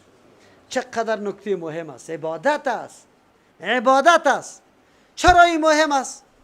بیاییم ما یک کار میکنیم. از شما سوال میکنم. الحمدلله بسیار مهمترین صورت بود یا نبود؟ بود. بدون از این نماز میشد؟ یک تغییرات میاریم. الحمدلله را در جای التحیات لله و صلوات میخوانیم. التحیات لله و صلوات این را در چی؟ در قیام میخوانیم. نماز شده ثواب داره یا نداره؟ ها؟ و برادر چرا نداره؟ رکوع امو رکوع، سجده امو سجده است، قیام امو قیام است، تعظیم امو رقم تعظیم الله، نیت امو تر خالص برای الله. با بسیار عاجزی گریان اندیش میکنم. چرا قبول نیست؟ نقشه را تغییر دادیم. نقشه کی را تغییر داده؟ پیغمبر صلی الله علیه و سلم. نقشه را تغییر دادیم. علمای ما یک تعداد به این نکته ها تعالی رمزینش خلاص نمیشه. خدا عالم میگیره این نکته ها را نمیدانه. چی میگه؟ وای دعا خو عبادت است، حالی چی پروا داره؟ وای قرآن خواندن خو حالی بدکار است. ما نمیگیم که دعا بدکار است، قرآن خواندن بدکار است، صدقه بدکار است، خوب کار است. خب برای خود چی میخواه؟ نقشه. کدام نقشه؟ نقشه احمد و محمود؟ نقشه وکیل صاحب حاجی صاحب؟ نقشه مولا صاحب و پیر صاحب؟ نقشه محمد رسول الله میخواه صلی الله علیه و سلم. پرسان کو، جستجو کو، تلاش کو. دعای پیغمبر چطور بود؟ نماز خلاص کردم میروم طرف حدیث پیغمبر 3 مرتبه استغفر الله گفت، بعد از او 6 تسبیحات گفت، آیت الکرسی، اخلاص، معوذتین. بعد از او سیده رفته در خانه خود چی کرده؟ سنت خوانده. ما و شما واری متصل سنت قطعی فرض خوانده؟ نه. خب ما و شما واری مولا صاحب نیمه دور میخوره. نیمه در یک حدیث بکشه که نیمه دور در کجا است؟ اونجا صراحتا حدیث است. یکی وقتی پیغمبر اسلام نمازم میخوان استقبل الناس، روی طرف کی میدور داد؟ یا خو شرمنده است برای قومی خود. خوب از این خاطر پس دور نمیخوره. باز دستا را بالا میکنه مردم. نه تسبیح را یاد داره بیچاره، نه سنت در خانه خوانده میتونه. همینجا جای به جای فرض متصل استاد میشن. خوش بایستن که ما عبادت کردیم. عبادت خو کردن، شکی دو نیستن. به نام الله شاید کرده باشه، خو نقشه را چی کردن؟ اون نقشه که محمد رسول الله بیان کرده بود نیست. ما دعا را بد نمیگیم، خیرات بد نمیگیم.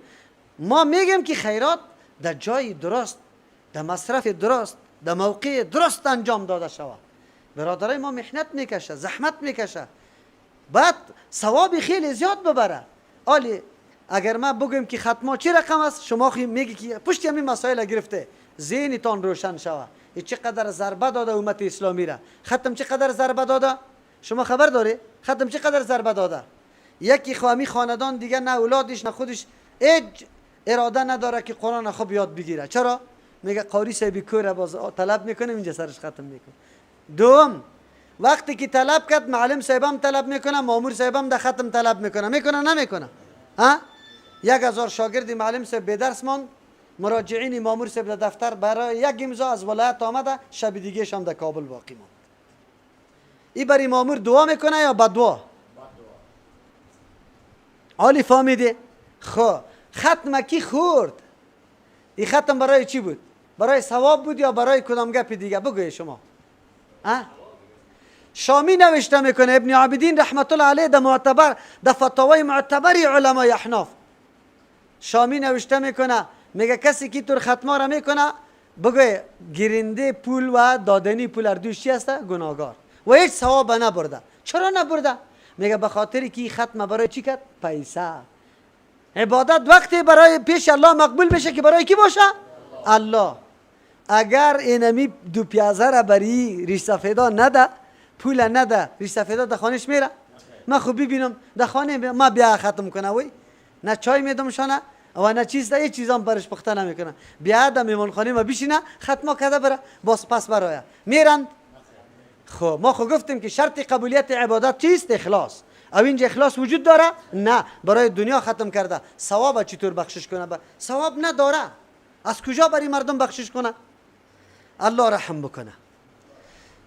عالی انواع عبادت است. ما 4 قسم عبادت داریم. عبادت قولی. عبادت قولی را میفهمید؟ قسم خوردن. قسم خوردن عبادت چی است؟ به الله قسم میخوریم. مدد طلب کردن، کمک طلب کردن عبادت چی است؟ بگوی قولی است. پناه جستن عبادت چی است؟ اعوذ بالله میگیم. دوم عبادت بدنی، نماز، مراسم حج یک تعداد، روزه چی است؟ عبادت بدنی است. دو قسم. سوم عبادت مالی، مثل زکات، صدقه. صحیح است؟ عبادت چی است؟ این مردمایی که موترها را گرفته برای خواهرها اینجا انتقال میده، عبادت چی است؟ مالی است. چهارم قسم عبادت قلبی است. عبادت قلبی عبارت از تصدیق، عبارت از توکل، عبارت از انابت، عبارت از اینکه طمع داشته باشم به الله، خوف از الله داشته باشم. صحیح است؟ این عبادت چی میگه؟ قلبی. کلش مخصوص کیست؟ پس اگر من در قسم خوردم که به سری بچم یا به زنجیر پیغمبر، این قسم درست است؟ شرک ورزیدم؟ نه. این خود صراحتا در حدیث گفته من احلف بغیر الله فقط اشرک. کسی که قسم به غیر الله میخوره چی است؟ شرک ورزیده. چرا قسم شرک است؟ دلیل. خب پیغمبر گفته. چرا پیغمبری را شرک شمرده؟ کسی که قسم میخوره معنای ازیره داره که من اینی کار کردم. قسم میخوره به خاطری که من این کار کردم. چرا قسم سر ازو میخوره؟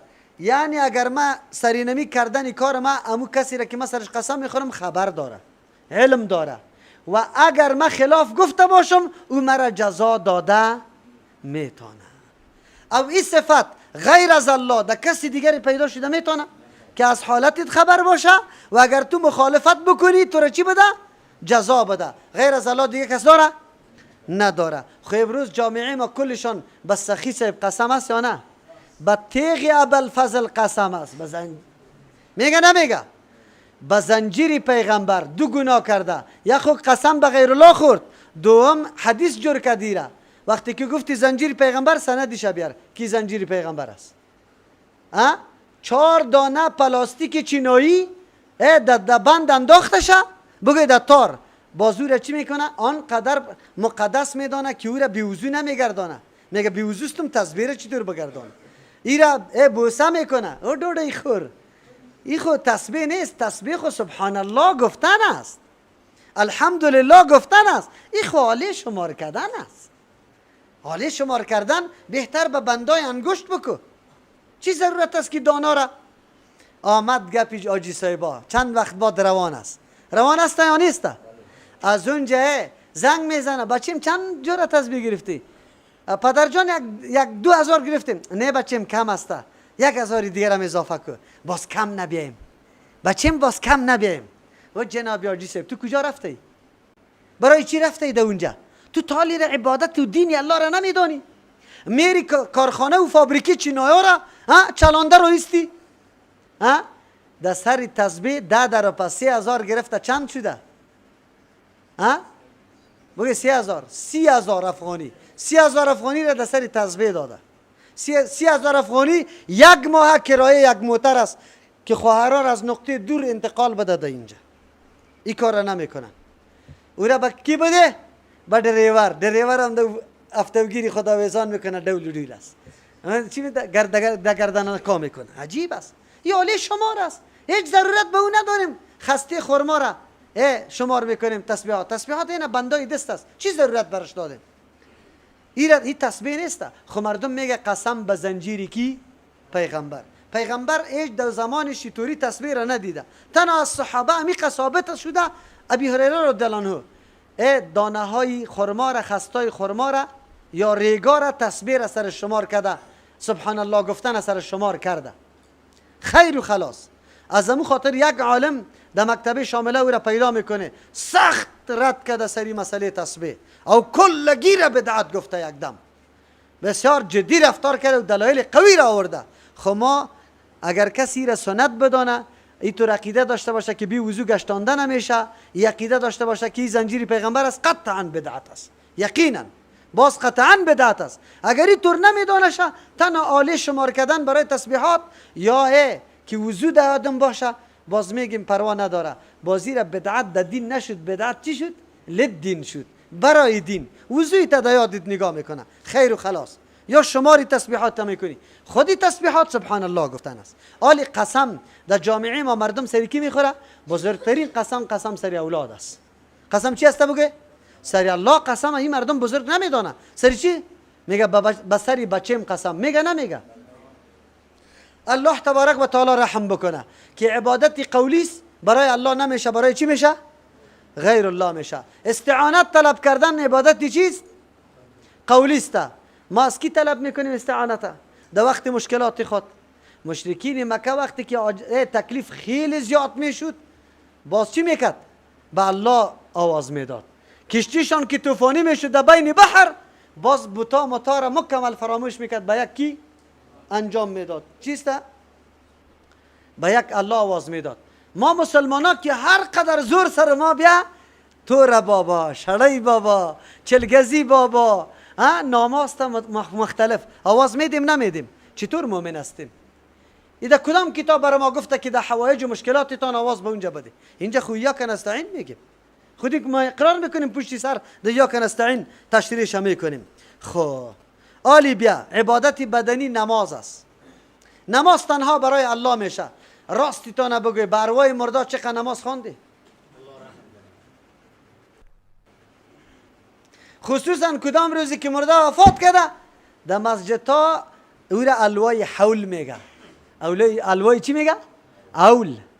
الوای حول میگه. در مسجد ها می آورد. باز مردم دو گروه میشد. یک گروه شروع میکرد کش و فشدم مسجد شروع بود. یک گروه پریز بود. پریز کی پریز کرده شه؟ آقا صاحب. الله اکبر. این نعمت الله تبارک و تعالی را کی منع کرده میتونه؟ کی پریز کرده میتونه؟ محلل حلال کننده و حرام کننده کیست؟ آقا صاحب گفته که نه خوالی دیگه مکمل عمر نمیخونه، حرام است سرش. حرام است سرش. بله اگر کسی از این خاطر نخوره که بدعت است، خلاف سنت انجام داده، اونو آدم صحیح گپ میکنه. خو از این خاطر نمیخورد که بدعت است. از چی خاطر نمیخورد؟ میگه ما را پریز کرده، از زچخانه پریز کرده، از مرده خانه پریز کرده. در خانه تو بدبخت که مرده میشه تو چی میکنی؟ در خانه تو که زچخانه میشه چی میکنی؟ چی واهیات و چی وهمیاتی بود؟ نه نیست؟ راستان بگه. آلی در زایشگاه 100 خواهر چی میشه؟ بگه اولاد میاره. نه زچخانه است، نه گپ است. عجیب است. مردم تبا کرد در بدر کرد که علی مرده خانه است. الا او برادر مرده است، آخرین حق سری تو دارست. تو مسلمان برو او را کفن کو، او را غسل بده، او را چپرکت پایش بگی، او را دفن بکو. آخری حقوق مسلمان سرت باقی مانده. اینمی پیرا و آقا بود که ما را دمی سرحد رساند یا نرساند؟ بگوی دیگه. ما بگویم یا نگویم؟ اگر من این تشریح نکنم شما هیچ نمیفهمی. خب من تشریح میکنم. از او خاطر آقا صاحب مولوی متوکل بد میدانه، پیر صاحب مولوی متوکل میگه بد است. قاری صاحب بد میگه نه، میگه ختمای ما را در بدر کردی. مالی پیسه از کجا بگیری؟ ملا صاحبا خو اینی طور است ختمه که برادر توی شرطا را به مردم نشان دادی که ترجمه کنه و حدیث کنه. کلگی ترجمه حدیث از کجا یاد کنه؟ اینطور میگه. کلگی ختمه رو اینطور شده. آقاها و دیگه خو کلگی ختمه وجود شد. و بندار علی از کدام طرف کنه؟ خب بیای علی. نماز عبادت است. خب ارواح مرده خو خیلی خوانده. نماز خو عبادت الله است، برای الله خوانده میشه. اگر تو میخوای علی این سال ثواب بره، یک آدم وفات کرده امروز، تو چطور میکنی؟ اگر نفل بخونی، اگر فرض، بهتر است که بعد از فرض دعا بکنی. بعد از فرض دعا مقبول است، در حدیث ثابت است. فرض به الله خیلی زیاد منزلت و مقام داره. بعد از فرض دست بالا کو، یا الله امروز فلانی از دنیا رفت، الله تو معامله آسان قطعش بکنی، الله جنت برش نصیب بکنی. خیلی خوب آدم بود، تو سرش رحم بکنی. اینی را میگه حق ادا کردن، اینی را میگه دعا کردن، اینی را میگه ایصال ثواب. دیگه طریقه نداره. کسی دیگه طریقه را پیدا کنه که پیغمبر صحابی وفات کرده، الوای حول در مسجد آورده، 2 رکعت نماز بر وای مرده ها خوانده. مچم ملا صاحبا چرا من نمیکرد؟ او میگفت که برو شکم خمیال چرب شد، دیگه چی کنم؟ عجیب نیست؟ یک تعداد مردم هم امیر خوش میکنه. او برادر نکنی تو گپ نیست. در جنازه پدر شریک نمیشه، طرفی بازار میدوه. و برادر پدر وفات کرده، آخری حقش ادا کنی، جنازه شب که یک بیل خاک سرش پرتو، بیچاره پشتی کراکری دویده رویسته، پشتی منډی دویده رویسته، پشتی چیسته آشپز دویده رویسته که الله مردم نان تیار شد. کدام دین اسی؟ شما خودتان بگویید. های آخر الله برای ما عقل داده، در عقل خودم که سنجش کنیم دین نیست. خب در نماز بزرگترین اجزا، مشهورترین اجزا سه است: قیام، رکوع. همینطور است یا نه؟ همینطور است؟ خب بیا که در این معاشره مسلمانایتان هر سه جزء بزرگ نماز تقسیم کرده.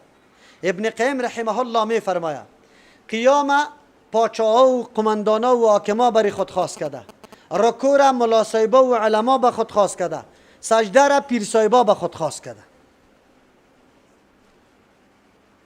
پیغمبر علیه السلام در یک موقع پایش زخمی شده بود، میده شده بود، در بالاخانه همونجا زندگی میکرد. صحابه رفت یک جماعت عیادتش، وقتی نماز شد گفت همونجا جماعت میکنیم. پیغمبر علیه السلام امام بود، صحابه پشت سرش اقتدا کردن.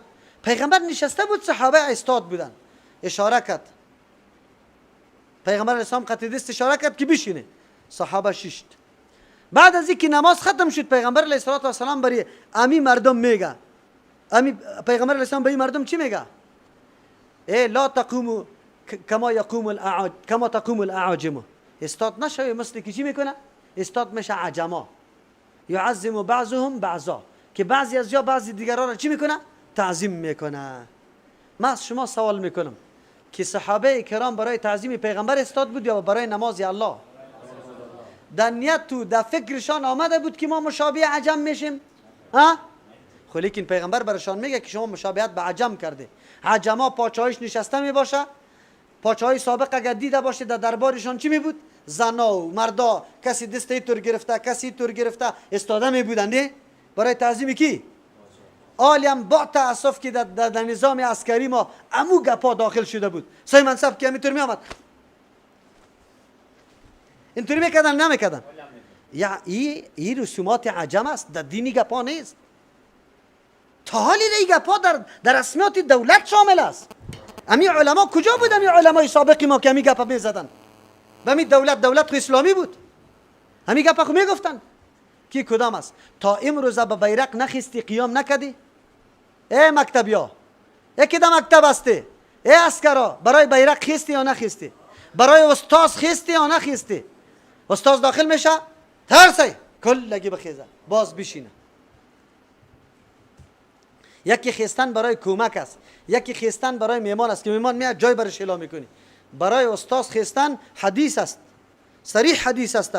کسی که خوش داره که مردم برش متمثل شوه، بر چفک استاد شوه، نعوذ بالله مقعد جای باش خدا در جهنم آماده کرده.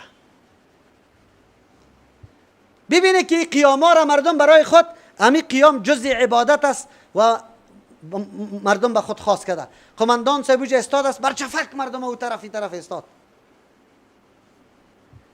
اگر همو تو عادی را تعقیب میکنی، پروا نداره که سعی میکنه پیردار که کسی نبیه، او خود مسئله پیرداری است. یکی بر چفک پیش رو اینطوری دیده خونه در رسم گذشته که تیر میشه، این در دین نیسته. آلی صحابه منظورشان مشابهت نبود، صحابه حتی در ذهنشان نگشته بود، صحابه تعظیم پیغمبر را نمیکرد، لیکن امی شکل، امی کیفیت، امی وضعیت مشابهت با وضعیت و کیفیت کی بود؟ عجما بود. پیغمبر من نکرد یا نکرد؟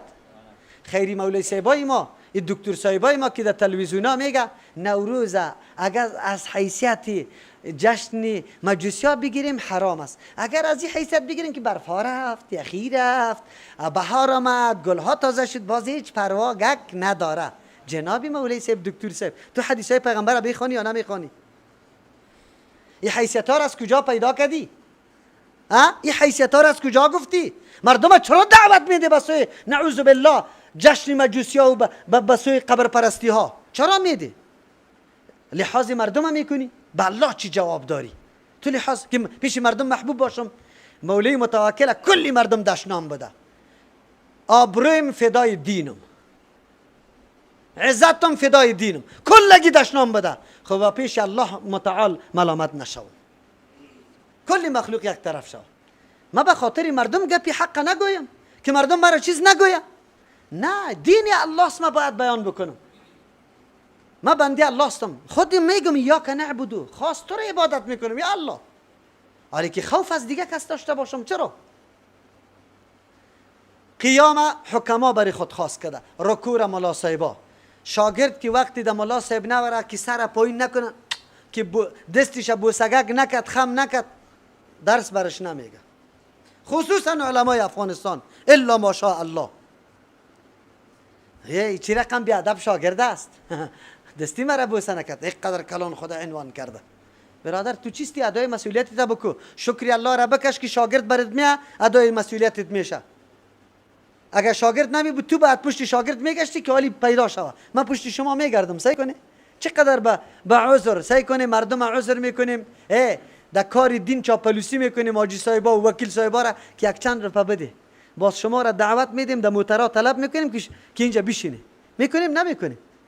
اگر شما نباشی ما مسئولیت چطور ادا کنم؟ مجبور هستم که یک لاسپیکر را بگیرم در کوچه ها بگردم دیگه. نعتخانه واری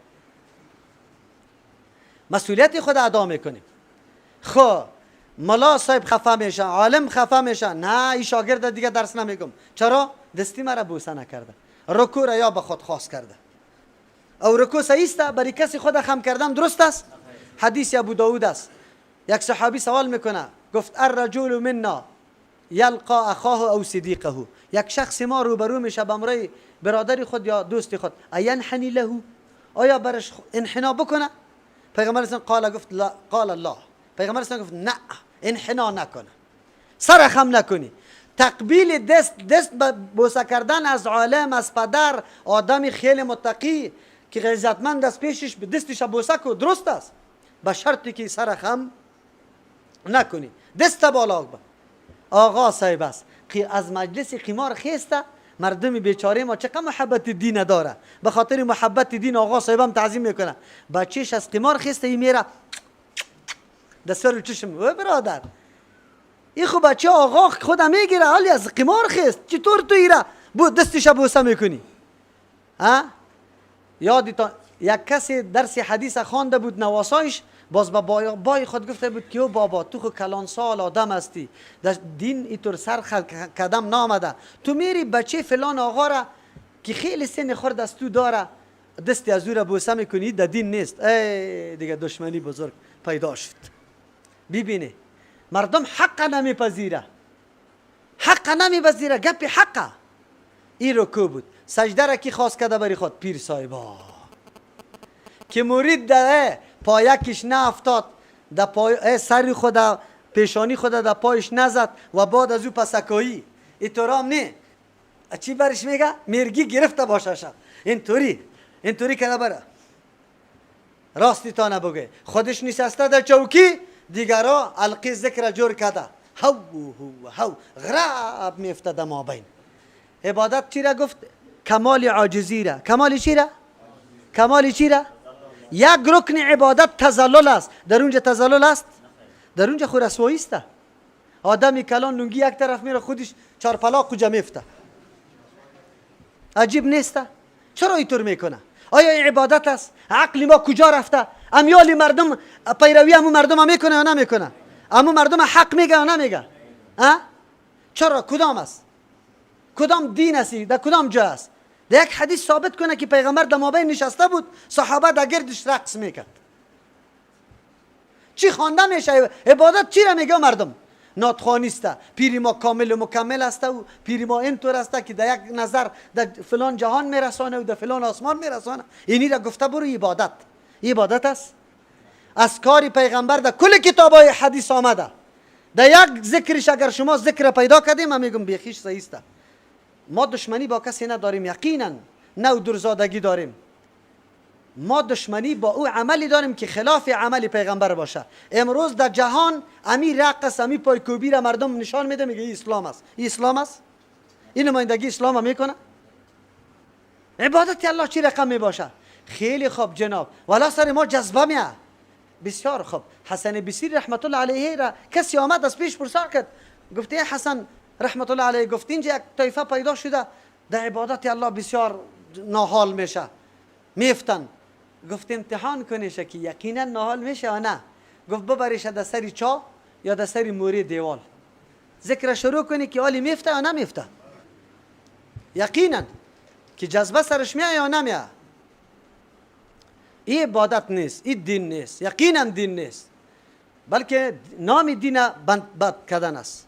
ما در دین معیار داریم، کتاب الله و سنت رسول الله. اگر ذکر ماست، اگر دعای ماست، اگر نماز ماست، اگر تسبیحات ماست، همه گپای ما پیش میکنیم که با سند صحیح گپا ثابت است یا نه.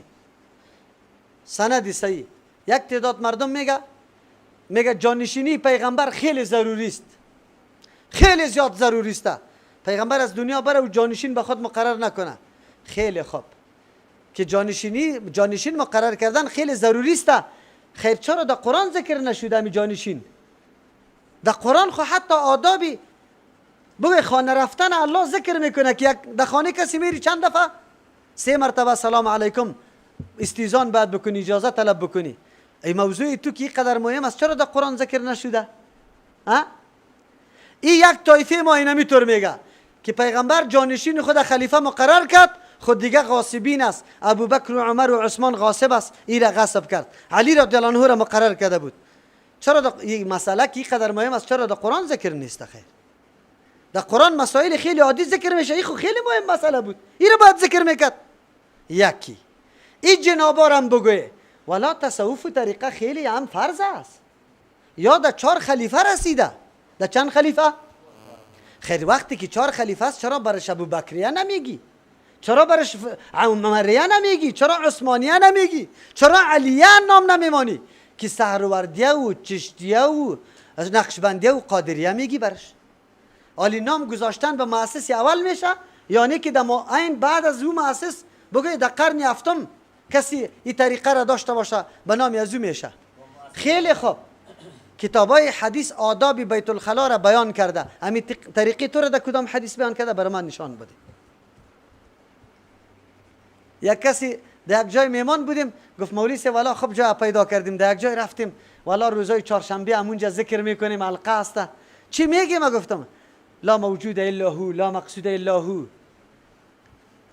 باز ما برش گفتم دیگه چیز نگفتم، تنها همین قدر گفتم. ما گفتم بان که مبتلا شوه، ما گفتم برو به پیر صاحب بگو یک کسی از ما طلب کرد که همین دلیل ازی در کدام حدیث آمده لا موجود الا هو لا مقصود الا هو کدام ذکر است؟ صبا کی رفته بودی بیچاره خبر نبود نه.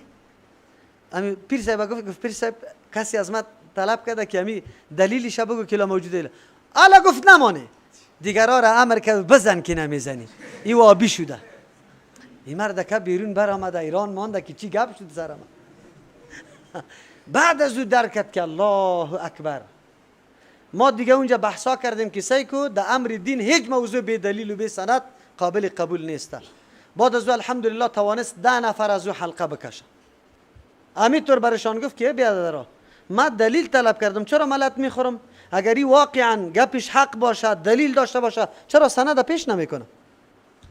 ما از پیش طلب کرده بودیم چرا مرلت میکنه؟ معلوم شد که سند نداره، یقینا نداره. از کار پیغمبر علیه السلام در کتب حدیث پر است. در یک جای این ذکر پیدا کنه که لا موجوده، غیر از الله دیگه موجود نیست. تو چیستی؟ تو موجود نیستی؟ نان نمیخوری؟ عمر تیر نمیکنی؟ مستحق جنت و دوزخ نمیشی؟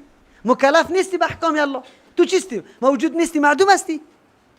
لا مقصود الا هو، غیر از الله مقصود نیست. قرآن میگه مقصد چی است؟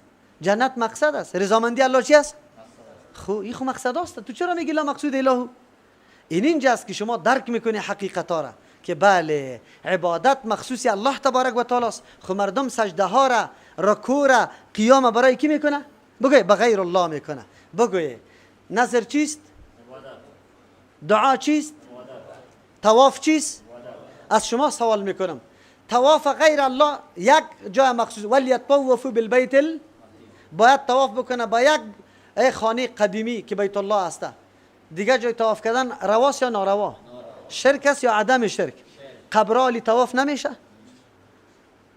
خو نظر عبادت است یا غیر عبادت؟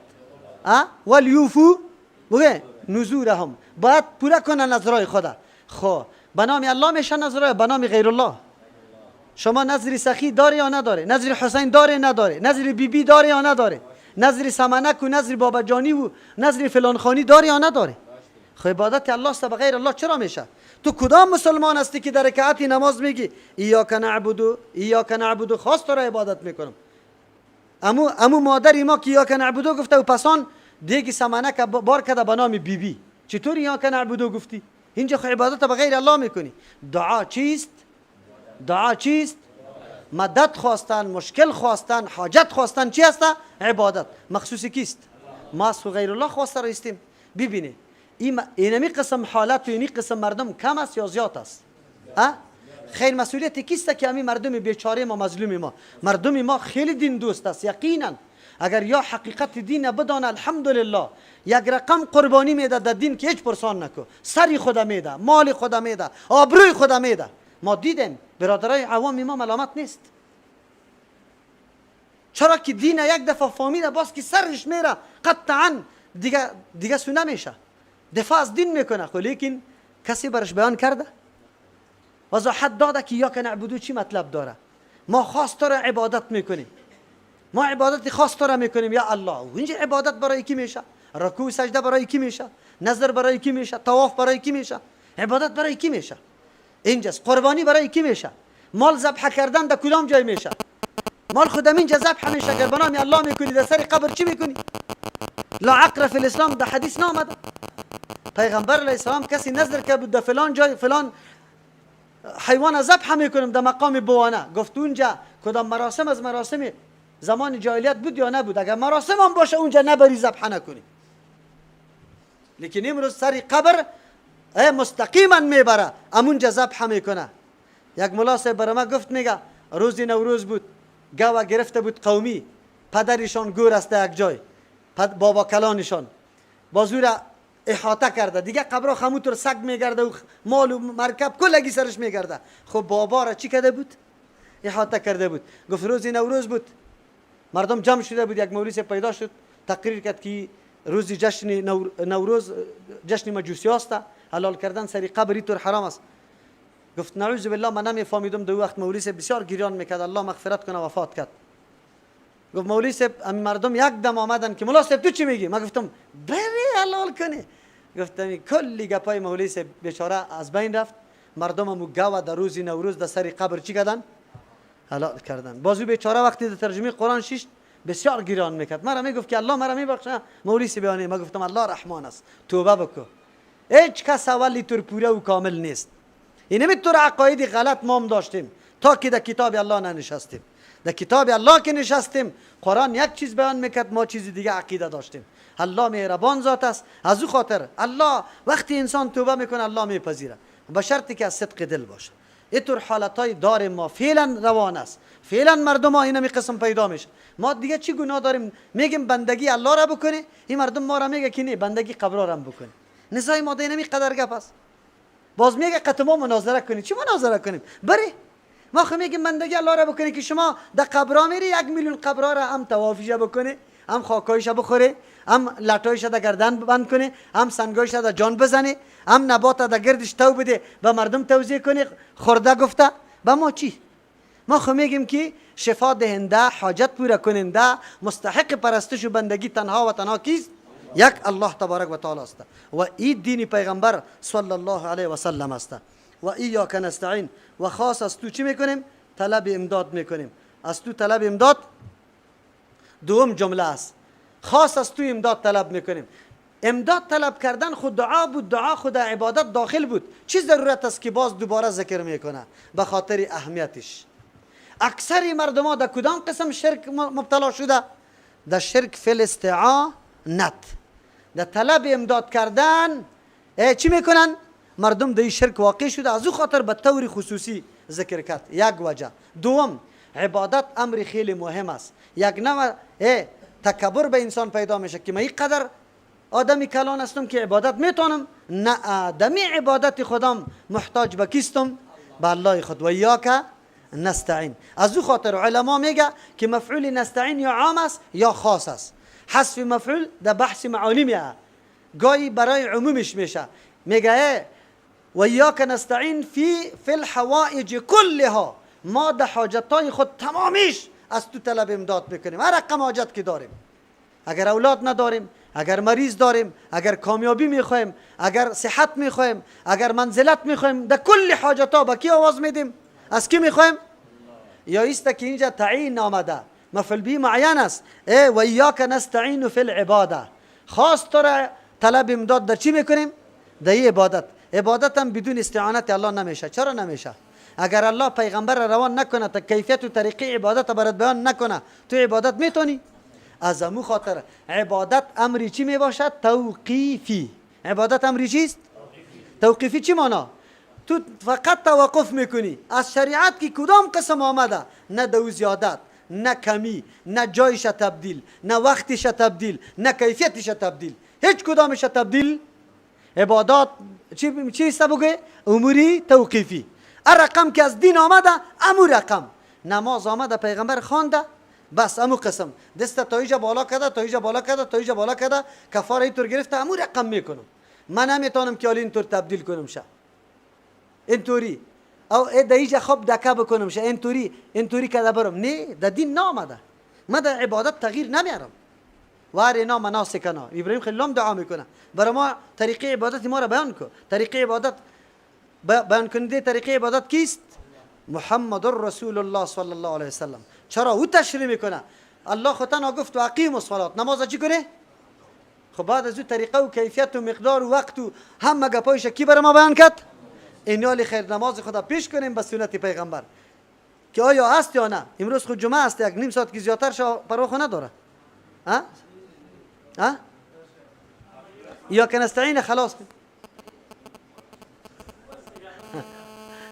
از اونجا اشاره میشه میگنی. خب و یا که نستعین دو وجه شد برای از اینکه دوباره ذکر کرد. سوم وجه ایاک نعبدو و ایاک نستعین. وقتی که عبادت اهم بود نستعین، چرا نستعین پیش ذکر نکردی از عبادت کرده؟ جواب است که هرگاه سوال انسان میکنه وسیله به کار است. وسیله دو قسم است، یکی مشروع یکی غیر مشروع. او بهترین وسیله چی است؟ عبادت خود انسان است. سری وسیله انشاءالله باز در روز دیگه گپ میزنیم. این گپا برای ما میایه که دو قسم وسیله است، کدامش مشروع و کدامش غیر مشروع. سبحان ربک رب العزة عما یصفون و سلام علی المرسلین والحمد لله رب العالمین. اللهم ربنا آتنا في الدنيا حسنة وفي الآخرة حسنة وصلى الله تعالى على خير خلقه محمد وآله وأصحابه أجمعين برحمتك. برای دریافت سلسله درس‌های تفسیر قرآن کریم توسط استاد ابو عبیدالله متوکل رحمه الله با شبکه یوتیوبی مولانا متوکل رحمه الله وارد شوید.